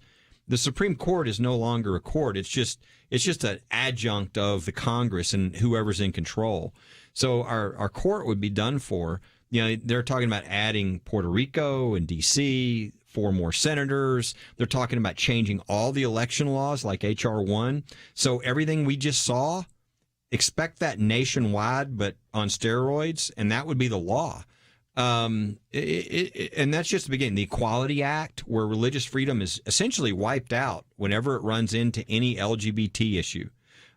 These are not theories. These are bills that are there, that have filed, that they've said they will pass through immediately, because one of the things they will do is take out the filibuster. So that's why people are talking about whether that happens. If you end up having one of those Georgia senators being elected as Republican and one as Democrat, that wouldn't happen. The Republicans would keep the House. It would be very close, though. Too close for comfort, I would say. Yeah, so that's why everybody's talking. If people wonder, sometimes people aren't told why is this the focus? And it's a heavy focus because it's a matter of whether one party controls everything. And that would normally be kind of a little dangerous, you know, because you could jerk really far from one direction to the other. But it's more so here because we've had a lot of promises that are really, really scary promises. And so I think many of us are hopeful that nothing like that would happen to our country. And a lot of the good that's been done in the Trump administration has been done by executive order. So much of it could be reversed, and actually bad things incorporated into law by the Congress. I mean, when you think about some of the things like Roe versus Wade, for instance, they talk about making that, actually codifying that into law to allow abortion, where right now the judges at least can rule on various limitations on abortion. So things that believers and point of view listeners care about are at stake in the Georgia election, believe it or not. We'll talk a little bit more about Georgia because we also have the sister, Stacey Abrams, making a ruling that I want to get some comments about. I'm already seeing some calls from those of you in Georgia, so if you'd like to join us on air, 1-800-351-1212. But as we go to a break, this is a great time to go to our website, pointofview.net, make your pledge for the end of this year. We'll be right back. Few things in life are guaranteed, but here's one that is. When you invest in Point of View Radio today, whatever you give will be doubled up to a total of $100,000. But again, that's only today before the clock strikes midnight. 2021 promises to be a year of challenges where listeners like you need to be informed and equipped to be difference makers in your community and in the nation. For almost 50 years, Point of View listeners and supporters have been making a difference, and this is a chance to have double the impact. Please, stop for a few minutes right now and invest. Give as generously as you can and enable Kerby and Point of View to enter the new year strong with wisdom, facts, insight, and truth. Visit pointofview.net/year-end or call 1-800-347-5151. Double your impact when you give before midnight tonight. Pointofview.net/year-end and 800-347-5151. Point of View will continue after this.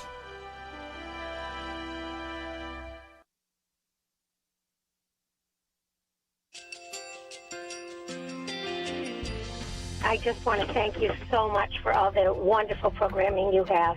You're just absolutely fantastic. I recently started listening to Point of View, and I really found it interesting because of the different subjects you cover. Thank you for that. I really appreciate everything that you do in keeping us informed. Thank you, Kerby, for everything that you have been doing. I appreciate all the work that you're doing, advocating for the Word of God. Thank you so much. Point of view, I think, is absolutely necessary because it's a Christian perspective, a biblical worldview perspective, and receive very current, up-to-date information about what is really going on, week to week in our culture, which is changing so rapidly, and yet it's morally sliding backwards. Yeah, I'm just, first of all, I thank you guys. Y'all's program is wonderful, and enjoy it every day. I learn so much every time I listen to it.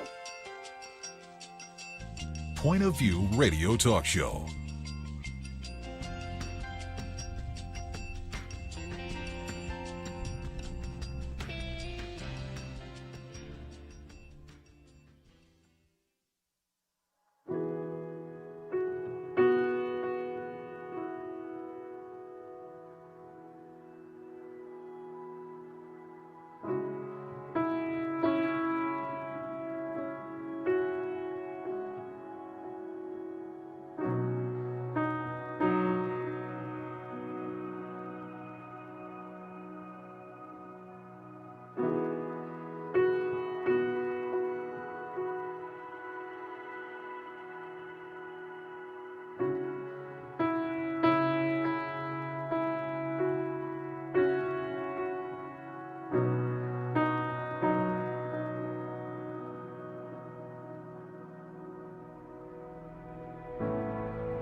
Hi, this is Kerby Anderson. You know, each day we take on the tough issues and provide a biblical perspective to them. The topics we cover are wide-ranging: apologetics, theology, prophecy, creation and evolution, intelligent design, marriage, family, child-rearing, the millennial generation, trends in society, politics, economics, business, religious liberty, the Constitution, public policy, foreign policy, military policy, tensions in the Middle East, abortion, homosexuality, pornography, sexual ethics, media, technology, history, and America's godly heritage.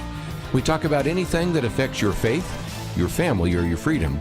So don't go anywhere, because Point of View continues right now.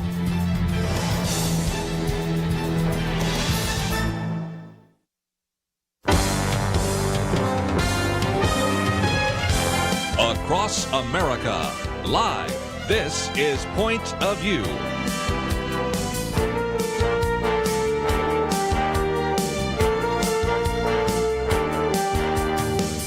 And now, Kerby Anderson.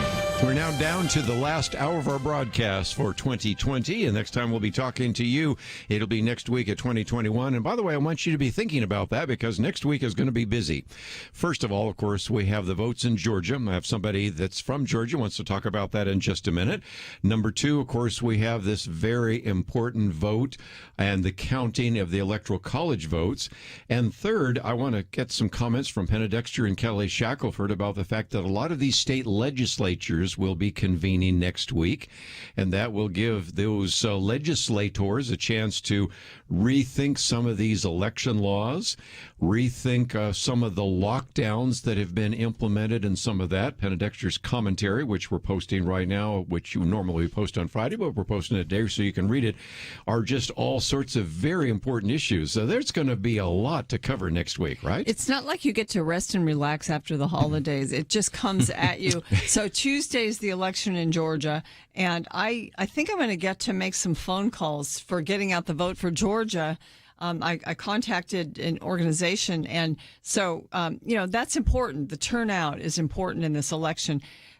I don't think the turnout's going to be low necessarily this time, although runoffs traditionally are. But I do think that there are going to be some people that are going to have really kind of different reasons for not wanting to turn out. We may talk to a caller about that. And so I'm hoping to be able to engage some of those people in those phone calls. I hope they answer the phone. I might just mention, too, one of the articles we have here kind of involves another state. It's from Star Parker, Lessons Georgia Voters Can Learn from California. We've got a lot of listeners in California, a lot of listeners in Georgia. Of course, we just mentioned this poll, which I have some questions about. Individuals saying they'll skip the runoffs because they think it's a rigged election. And then this one, Judge Leslie Abrams Gardner, who is the sister of course, the gubernatorial candidate, Stacey Abrams. Who thinks she's governor. Yes, by the way. Anyway, this judge, who is her sister, actually ruled that they could not go through the voter rolls and purge people that have never responded to any of the change of address data, which means that you probably have some individuals that aren't there. And as I mentioned the other day, Penna, we had one of the election officials actually acknowledge that there was a person that he bought the house from that lives in Maryland, but used his address to actually vote. So he first says, there's no voter fraud. I'm sure he's going to just argue that it was just an isolated incident, but it just shows why there have been some people that are really concerned. So let's take some phone calls. We'll go to Georgia. Joe, I think you're having questions about whether or not to vote in Georgia, so I'd love to hear your comments. Do we have Joe there? Well, I guess we lost Joe, but maybe we'll see if we can get him back. I think he was just having some questions about whether or not this is a rigged election. Kelly, any comments? Well, yeah, I would say anybody who's even thinking about not voting for that reason, that's not the right remedy. And let's just think through this for a second. Let's say that you don't think it's going to matter what you do because they're going to rig the election no matter how you vote. My first question to you would be, what percentage do you think that is true? 50% chance? 30%? Let's say you believe it's a 90% chance the election will be rigged. Because even if you think that's possible, with everybody watching, will it happen now would determine upon whoever has those controls, right? So nobody can say it's 100%.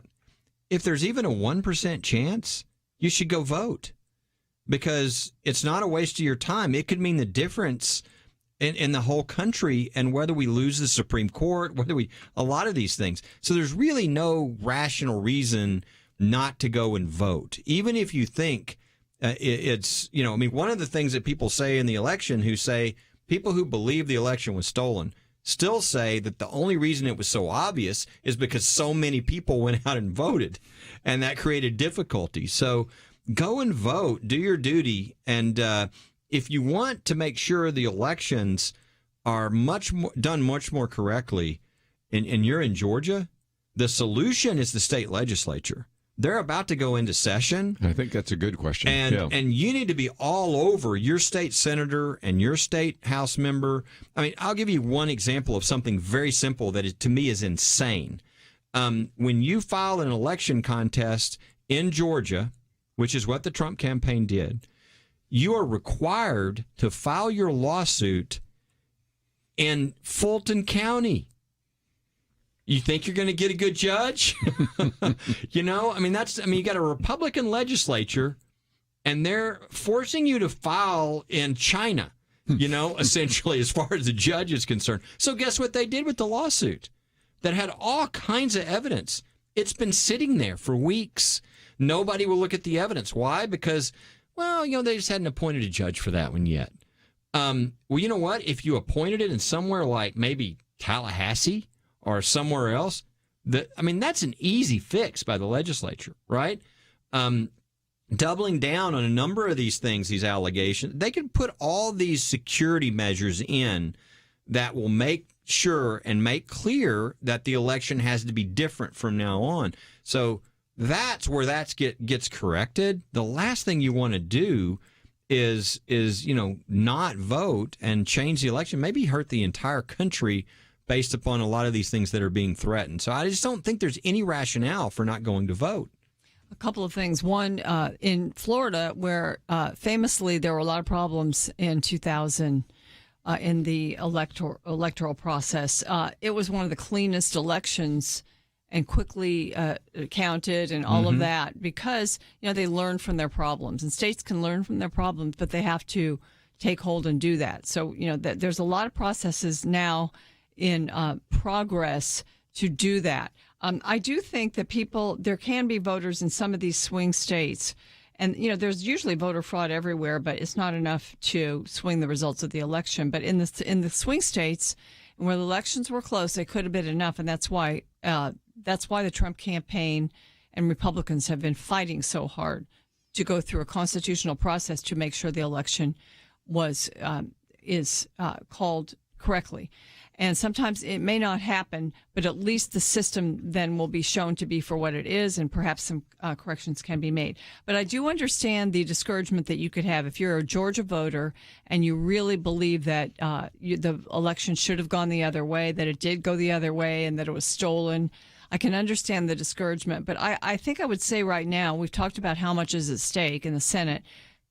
Just get over it. Get over it right now and go vote. Just get your little body down there on Election Day and vote. And even if you are discouraged about what happened in the general election, this could make or break the future of the country. Who runs the U.S. Senate right now is very, very important because there are so many forces that are trying to take us all the way to the left into a tyrannical socialist system.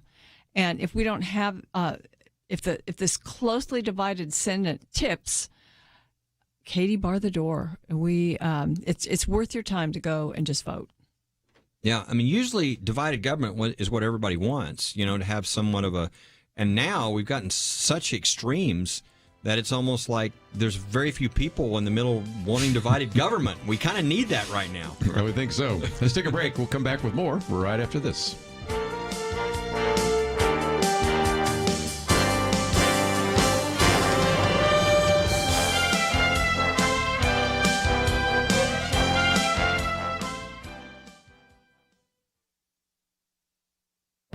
This is Viewpoints with Kerby Anderson. Yesterday, I talked about charitable giving. Today, I wanted to follow up by challenging us as Christians to consider giving even more than we do. Perhaps the best book on that subject was written by David Green. It has the arresting title, Giving It All Away. He is the founder of Hobby Lobby and tells the story of his success and calls for Christians to give generously to churches and other ministries. He and the rest of his family have been on my radio program. We often talk about Hobby Lobby, the Museum of the Bible, and even their court case that went all the way to the Supreme Court. Most people know that Hobby Lobby is closed on Sunday. They may not also realize that their stores close earlier than other stores. That means they're only open 66 hours a week and compete with stores open many more hours. David Green did so that his employees can spend more time with their families. Hobby Lobby also pays its full-time employees well. Back in 2009, they raised the base pay to $10 an hour. The next year, they tacked on another dollar. The next year, they did it again, and then again. That is another reason why the Green family values their employees. I asked David Green if he ever imagined that he would have to sue the federal government. The thought never crossed his mind, but he did so when the HHS mandate would have required them to provide abortifacients for their employees. Much of the book focuses on giving and challenges Christians to engage in the adventure of tithing. He has 3 principles they use and encourage others to implement them as well. First, set your criteria. What are you going to fund? Second, set your giving amount. Give the first fruits, not what is left over. And finally, set fire for the future. He also has thought quite a bit about how to make generosity generational. His book is certain to spark your interest and encourage you in giving. I'm Kerby Anderson, and that's my point of view. Go deeper on topics like you just heard by visiting pointofview.net. That's pointofview.net.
You're listening to Point of View, your listener-supported source for truth. Some of the callers calling in about what a difference that you've made in their lives, and it's all true. The truth team on Point of View is what you're hearing right now, and that needs and deserves your financial support. All my dear friends that are listening, people who understood when I mentioned Psalm 91, they knew what I was talking about. Well, if you believe those words, we need to encourage this ministry. I truly believe that. You guys are the right ones to be doing it. Oliver North reminding us of course, Psalm 91 in terms of protection, and that is certainly a great story that we have talked about before, but we do encourage you to consider what you will do in, I guess, about the last 45 minutes of a broadcast here of Point of View for 2020. And we may take some calls in just a minute, but we talked about the legislature, and since this is a national program, we don't talk about it all the time, but next week the legislatures are meeting, and it means a lot of things simultaneously. First of all, we've already talked about how your legislators can fix some of these election laws. In just a minute, I want to talk with Penna Dexter about her piece that has to do with the lockdowns, because they can also fix some of the problems with these emergency orders. But something else that's very significant, and that is these states right now are, in each one of these legislatures, are going to be redrawing these congressional districts.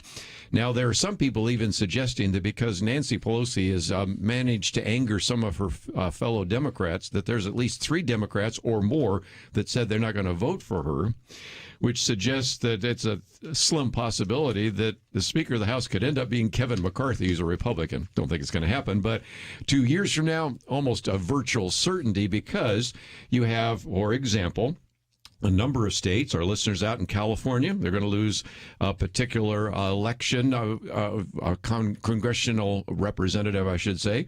New York could lose 2, which is amazing. Rhode Island, Pennsylvania, West Virginia, Ohio, Michigan, Illinois, and Minnesota.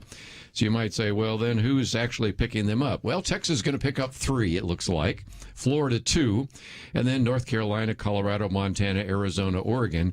And there are a couple things. First of all, that's going to swing the Electoral College, maybe allowing some of those states to have even more influence. Texas will have a lot more influence, for example, in the Electoral College. But more importantly, Kelly, as these state representatives and these state legislatures are actually redrawing these districts, you are going to probably have a whole lot more Republicans in Congress 2 years from now. Yeah, the odds are huge that 2 years from now, the U.S. House is going to swing, Republican pretty heavily. Number one, you've got these new seats, which are in Republican states.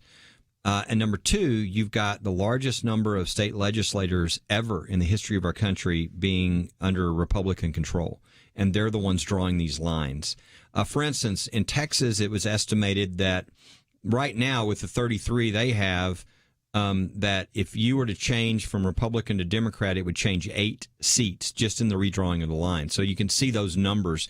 We'll start doing that around the country with all these state legislatures who now get to redraw the lines after 10 years and the census. You're going to have large numbers of moving from Democrat to Republican.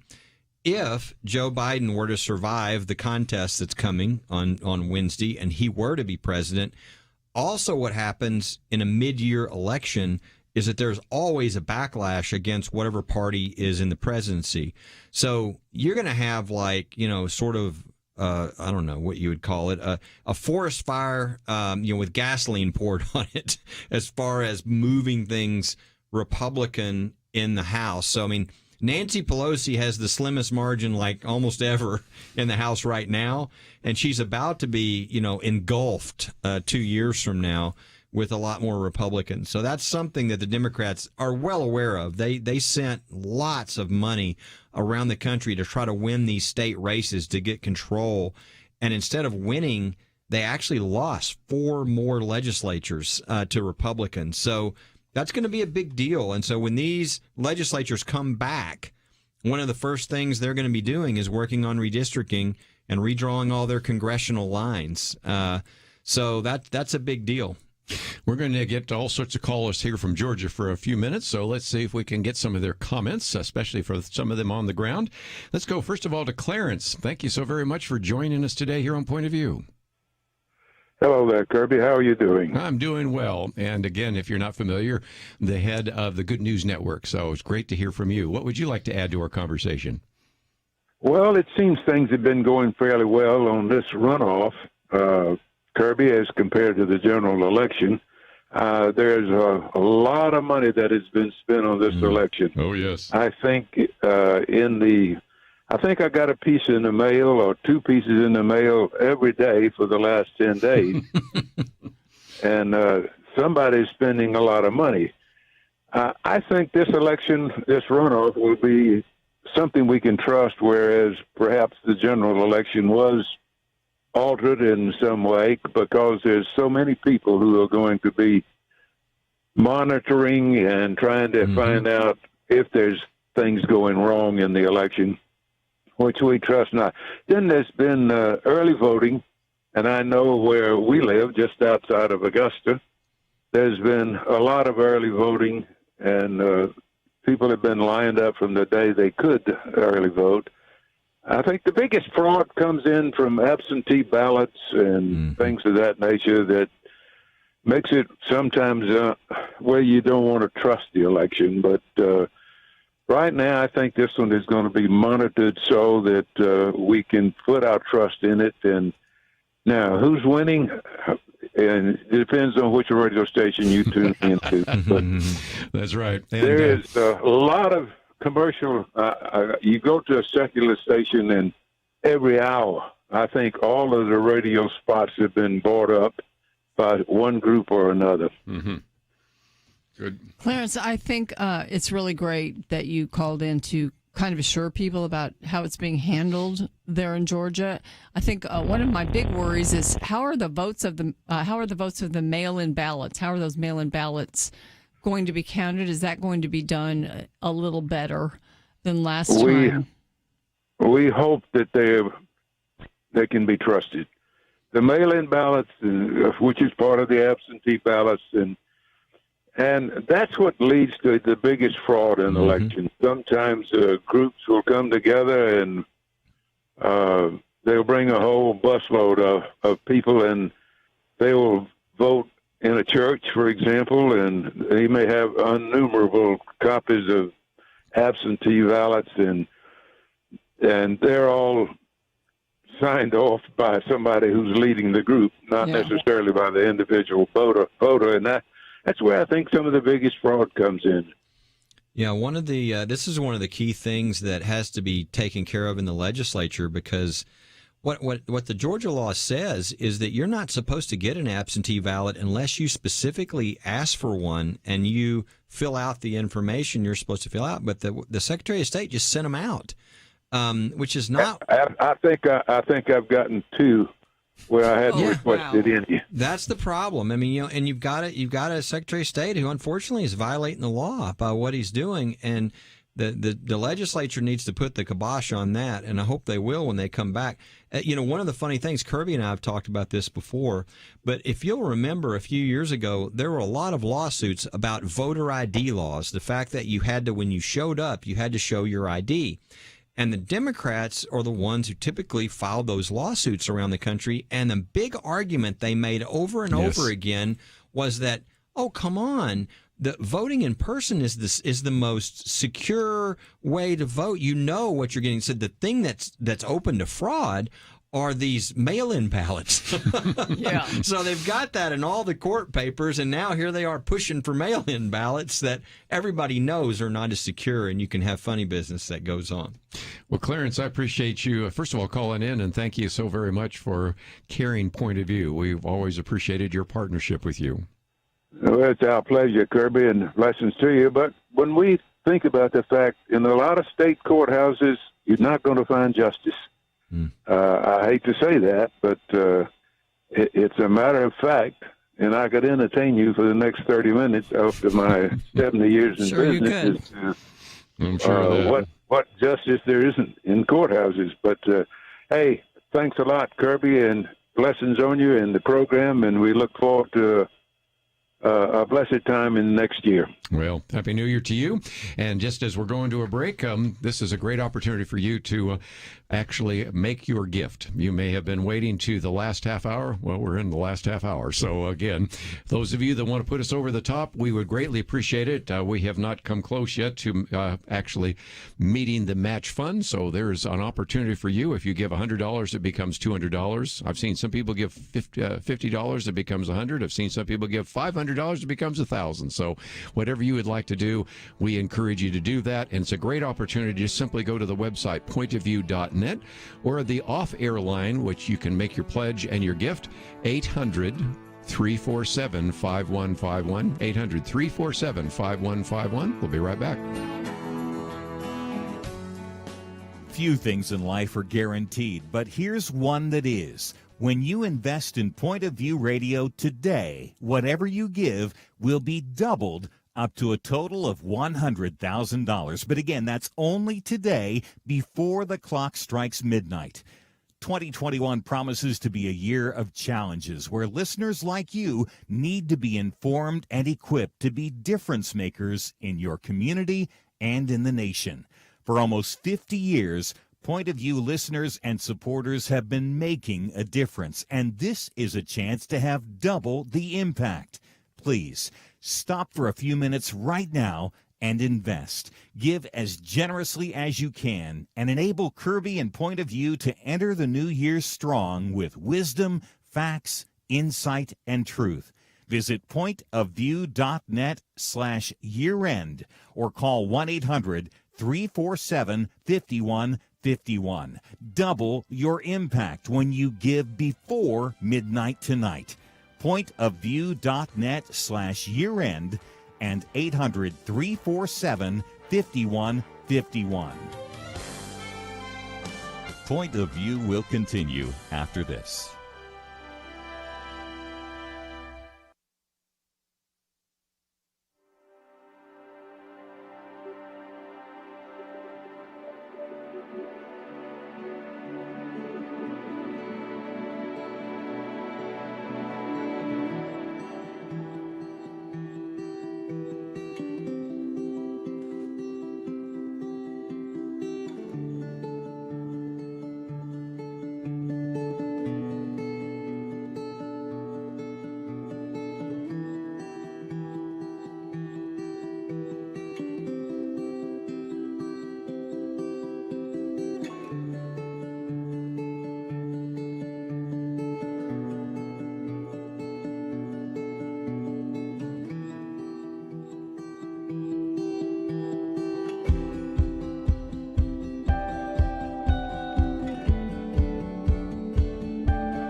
You are listening to Point of View.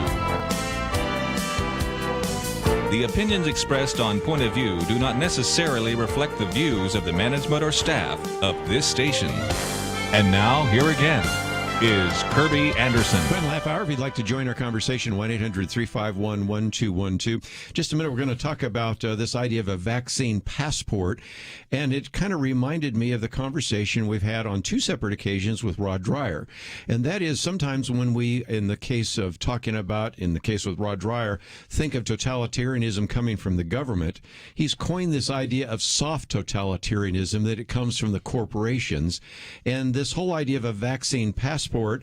Maybe the government will implement it, but it's more likely that what you're going to see over the last 24 hours, I've heard of some airlines now, Qantas and others, that are going to require a vaccine passport. We've got this one here with Israel Travel Company requiring proof of vaccination. And then, of course, you do have a state like Spain that is talking about having a registry in that regard. And so anyway, it brings us back to one of the conversations we've had with Rod Dreyer about this idea of live not by lies. And I thought it would be good to just mention, as I did when Rod was on the other day, that next Tuesday, if you want to get on Facebook, Kelly Shackelford and his wife Karen actually are taking us through that book. And that is a lot of fun. One, because I love all the insight that Kelly has, and I love the enthusiasm of your wife. The pair of you on Facebook is really fun. And I've been going to that, and I wanted people to maybe tune in and learn a little bit more about that from you. The interesting thing about this, the way this worked, and a lot of guys are going to go, oh, I get that. My wife, I read the book, and I said, this is a really good book. And she started reading it, and she said, we need to have a book review of this. And I said, Karen, I'm busy. She said, no, you're going to lead this.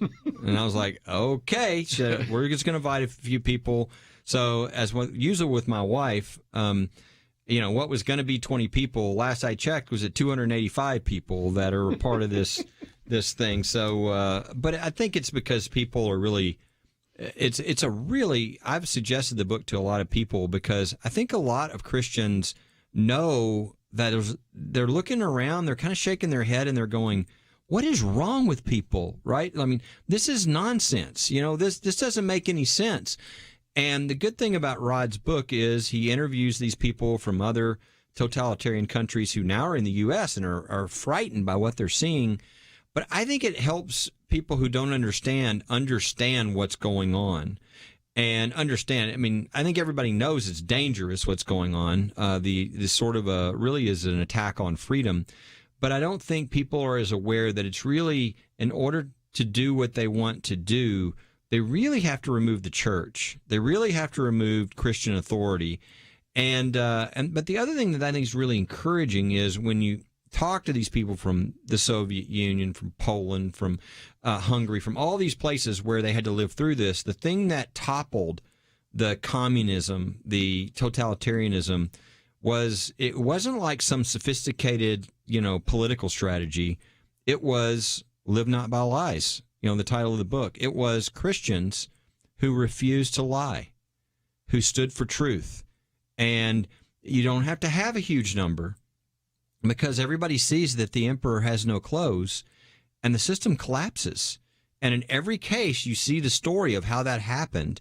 And so if you want to know how to battle what you're seeing now, it's kind of like I was talking to a group at Belmont, Charlie Kirk's Turning Point group. There was about 400 students there. And I mentioned, I just read this book. I said, do you know what the number one thing you can do to stop this type of, oppressive, totalitarian, communism from coming to the United States? It's to grow stronger in your faith, because it's Christians who stand, who are strong, because they know who they are, and they're going to take whatever the consequences, but they're going to stand for the truth. That's the greatest thing you can do, is grow stronger in your faith. And that's an encouragement, I think, to people, that being in a small group with people and teaching these things to your family. That's really the summary of what you do about it. But it's a great book for people to read, to understand kind of what's going on right now. I'm glad you're doing that on Facebook Live. I think one thing that's happening is that the left sees this COVID pandemic, which has closed churches, made churches much more socially distant, probably stopped a lot of teaching programs that go on in churches, even if maybe they're meeting on Sunday. All of that to weaken the church, because I do think the left understands exactly what you just said, that the church is the key to stopping some of this bad stuff. And when you talk about soft totalitarianism, you can think about things like critical theory and just race, teaching about race and, the white guilt and all of that. Many, many companies now are doing that. They're teaching that. They're requiring that in their policies. Same with the sexual soft totalitarianism, that you have to open everything up to the person who's questioning their own gender. And then the climate soft totalitarianism, where if your company is not all electric or whatever, is not following the global warming agenda, then perhaps a bank is not going to give them loans or whatever. So a lot of this stuff happens, and as you said, the vaccines through the private sector. It's not necessarily the government saying you have to do this, but we can't operate in the economy as believers a lot of times because these companies are doing this, or it's more difficult. We have to make actual sacrifices to our own daily comforts and our lives if we're going to stand firm against some of these things. So to strengthen that, Rod's book is certainly hitting a nerve and a chord, and it's good that I think it's good to discuss those things and really apply them. So I applaud you and Karen for doing that. I haven't been able to participate this time. Maybe you'll do another one. They're all recorded. So good. That's good, because I was too busy getting ready for Christmas. And I might just mention Karen was probably very organized for Christmas, right? Well, yes. And again, you go to Standing Firm and then Live Not by Lies, and you can find it on Facebook. Just look for Standing Firm. Okay, everybody. And I've watched them and enjoyed them. And Karen's entertaining. Yes. I never know what she's going to do or say, so I just kind of stay out of the picture until I'm supposed to say something. Karen and Kelly are you got the logos couple. of the pathos. You got both sides of it. It's really good stuff. Let's take some more phone calls all over the map here on Georgia. Let's go to Pam. What would you like to add to our conversation? Yes, thanks for taking my call. I just want to tell my fellow Georgians who are skeptical about voting either today or next week, please don't hold back if you have not yet voted in this runoff, because what happened with Stacey Abrams' sister, who is a judge, who ruled on something when she should have recused herself, we're going to see more of that kind of unjust judge if we get those two Democrats in. And one of those Democrats, the so-called Reverend, is very much in favor of abortion, murdering babies, and he even claims it's in the Bible. And so, I just can't imagine where he found that, but I think he's a wolf in sheep's clothing. So we don't want those people in the Senate. We need to reelect Perdue and Loeffler.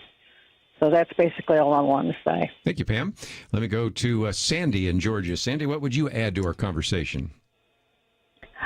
Well, I agree with her totally, but, here in Georgia, we've had to listen to a lot of ads, newspaper, TV, that have done nothing but attack one another. The Republicans have been no better than the Democrats, and some very ugly language and everything else that's going on. So it's discouraging some people from voting because they're like, well, there's not even less of the two evils to vote for, it seems like. It's just, everybody is just going downhill. And that's one of the things about negative ads. First of all, I think you should ignore them because, unfortunately, the reason people use negative ads is because they work. And they don't work to make people to vote. What they are intended to do is to try to suppress the vote on the other side. And I just wish we could get rid of negative ads. And there are some members of Congress and even for the Senate that have run very good campaigns that haven't been negative. But the sad reality is negative ads work because they suppress the vote. Yeah. And one of the things I was thinking about, the caller who just called before, she said she voted and everybody, and they should vote. Go the extra mile, right? Maybe there's somebody who needs a ride to vote. Or, you can encourage some friends. Maybe you say, hey, why don't you go vote? We'll have lunch together or whatever, or take a few Or just call them up. Did you vote? Yeah. Did you vote? Tomorrow we'll call again. Did you vote? There's a lot of proof about that being real effective in getting people to vote. And so you can go the extra mile and make sure some other people go out and vote to make up for some of the silliness that's going on that could really affect the election. Penna, didn't we understand that you're going to actually call people in Georgia to do that? I think so. There you go. I signed up to do it, and apparently they can, give you lists of people that are inclined to vote a certain way, the way that you believe should be done, and give them calls to remind them. And then, I don't know, all the listeners probably get calls throughout Election Day. Did you vote? Or we noticed you haven't voted yet. Yeah, because they know. You can tell. You can tell if you voted. So anyway, the turnout's really key this time. And it is a big turnout election, so it depends on who turns out their people quicker, faster, and more efficiently. So if you're in Georgia and get a phone call from Penna, treat her nice. She's going to try to encourage people to go out and vote. We'll be right back.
Now, back to Point of View, your listener-supported source for truth. We all know how rare it is to get the sort of cutting-edge biblical analysis of current events and cultural issues that you get every single day at Point of View. But Point of View can't do it without the support of listeners. I encourage you to, if you benefit from Point of View, show your appreciation by praying for the ministry and seriously consider financially supporting Point of View. The church needs what it provides. And again, John Stone Street, again, an individual that's been on this program many times before with the Colson Center, encouraging you to give to this ministry. And as we come to the last few minutes of our live broadcast on 2020, I want to encourage you to visit the website, pointofview.net, or to give us a call, 800-347-5151. Penna, usually at this time on a Friday, when we have our Friday weekend edition, we're having a chance to hear your commentary, but that will be tomorrow. So if people are listening in, of course, I'll be playing a tape, but they'll be able to hear you. But your commentary this week is on the whole issue of the lockdowns. And we started by talking about what a horrible year it was, but part of that was due to the lockdowns, wasn't it? A lot of it. When this article is posted at pointofview.net, why 2020 really was the worst year ever. The first two items are about the actual virus, the people that have been sick and the anxiety about that, the people that have died. And, all of that. But then the rest of these points, economic damage, lost income, not able to pay the rent. Unemployment has increased. 1 in 6 restaurants are closed.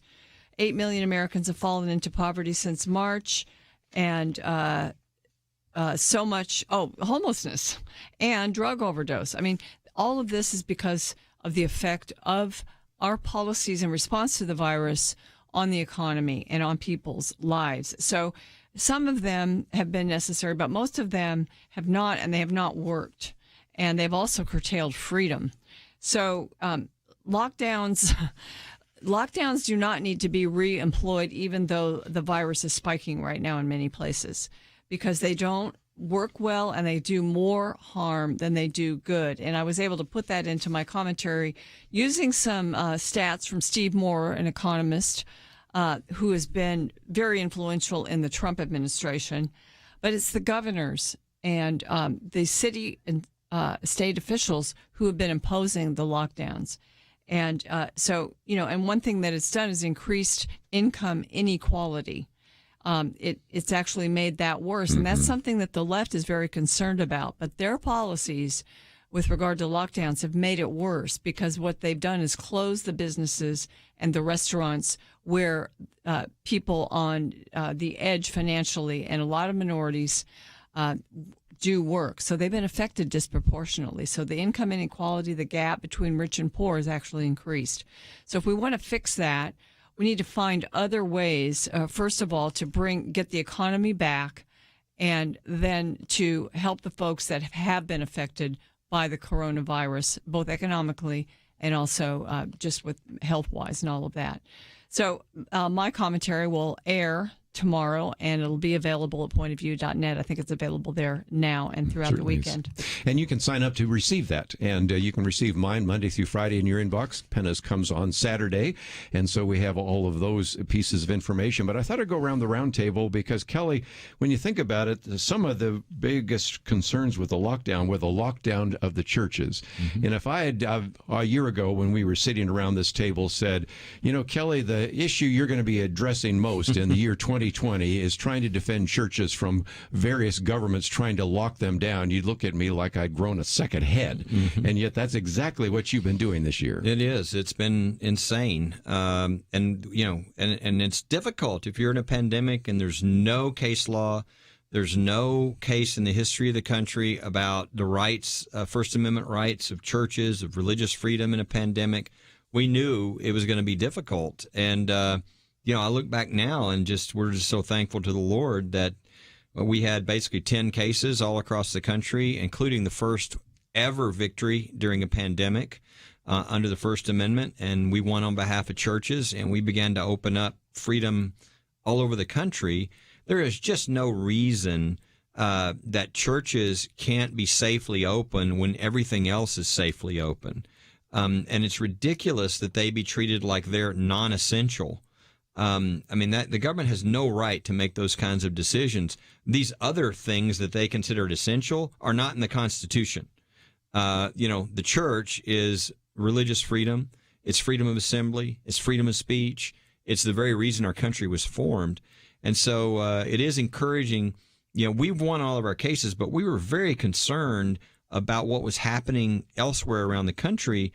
And until we got Amy Coney Barrett on the Supreme Court, it wasn't sure what was going to happen. Since she's been on the court, things have been set in place, and we really do have victories for churches. So it's been surprising, but I just think we're at the beginning of the battle, because I expect a swarm of litigation, especially if there's a Biden administration with a lot of new people in power who are not pro-religious freedom. They've already announced they're going after the Little Sisters of the Poor and all these other things. We can expect a pretty brutal 2 to 4 years ahead of litigation if there's a Biden administration. So we're not done yet. We've got a lot of victories. We've got a really good, much better court on religious freedom, and a lot better lower court judges on religious freedom. So I expect us to have a lot of victories, but I do think we're going to have a lot more fights than we've had before. Locking down churches hampers churches from being able to do their jobs, and it prevents people from being able to meet together, to participate in the body life, to be strengthened in their convictions, and the fact that they have to fight things like soft totalitarianism and just the erasure of really a lot of biblical principles from the culture and society. Christians are needed in the culture. They're made stronger by being part of the church, by attending church, and by being there in person. And so that's why this is so important, that the churches are kept strong. Instead, they're under attack, and the left knows what it's doing. So this is an important time, I think, to encourage the strengthening of the church and certainly protect it from government officials. And I want to remind craziness. I want to remind people, Kerby, of this is year end.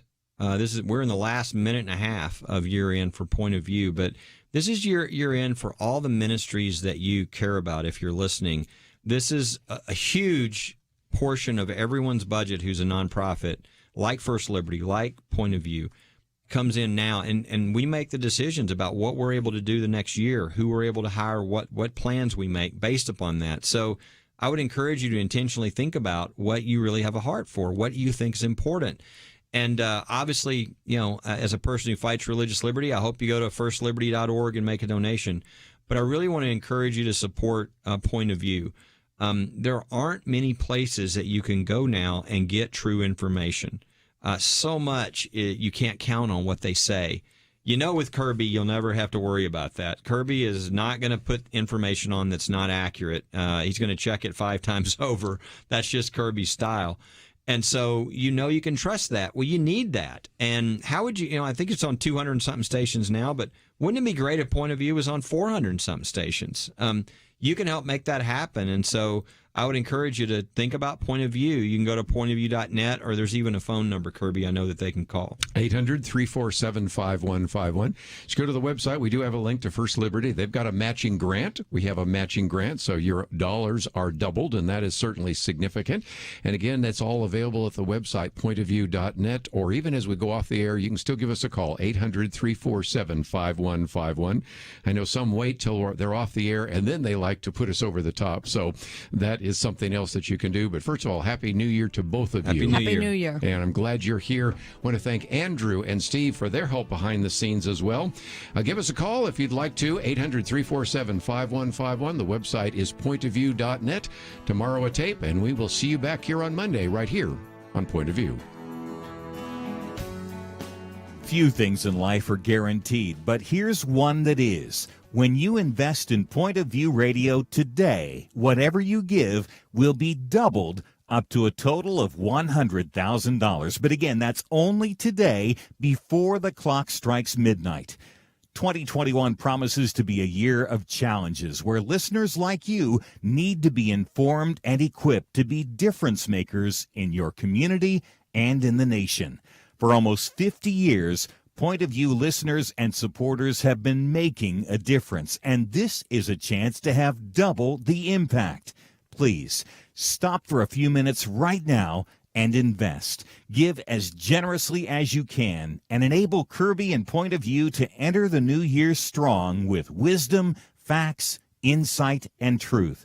Visit pointofview.net/year-end or call 1-800-347-5151. Double your impact when you give before midnight tonight. Pointofview.net/year-end and 800-347-5151. Point of View is produced by Point of View Ministries.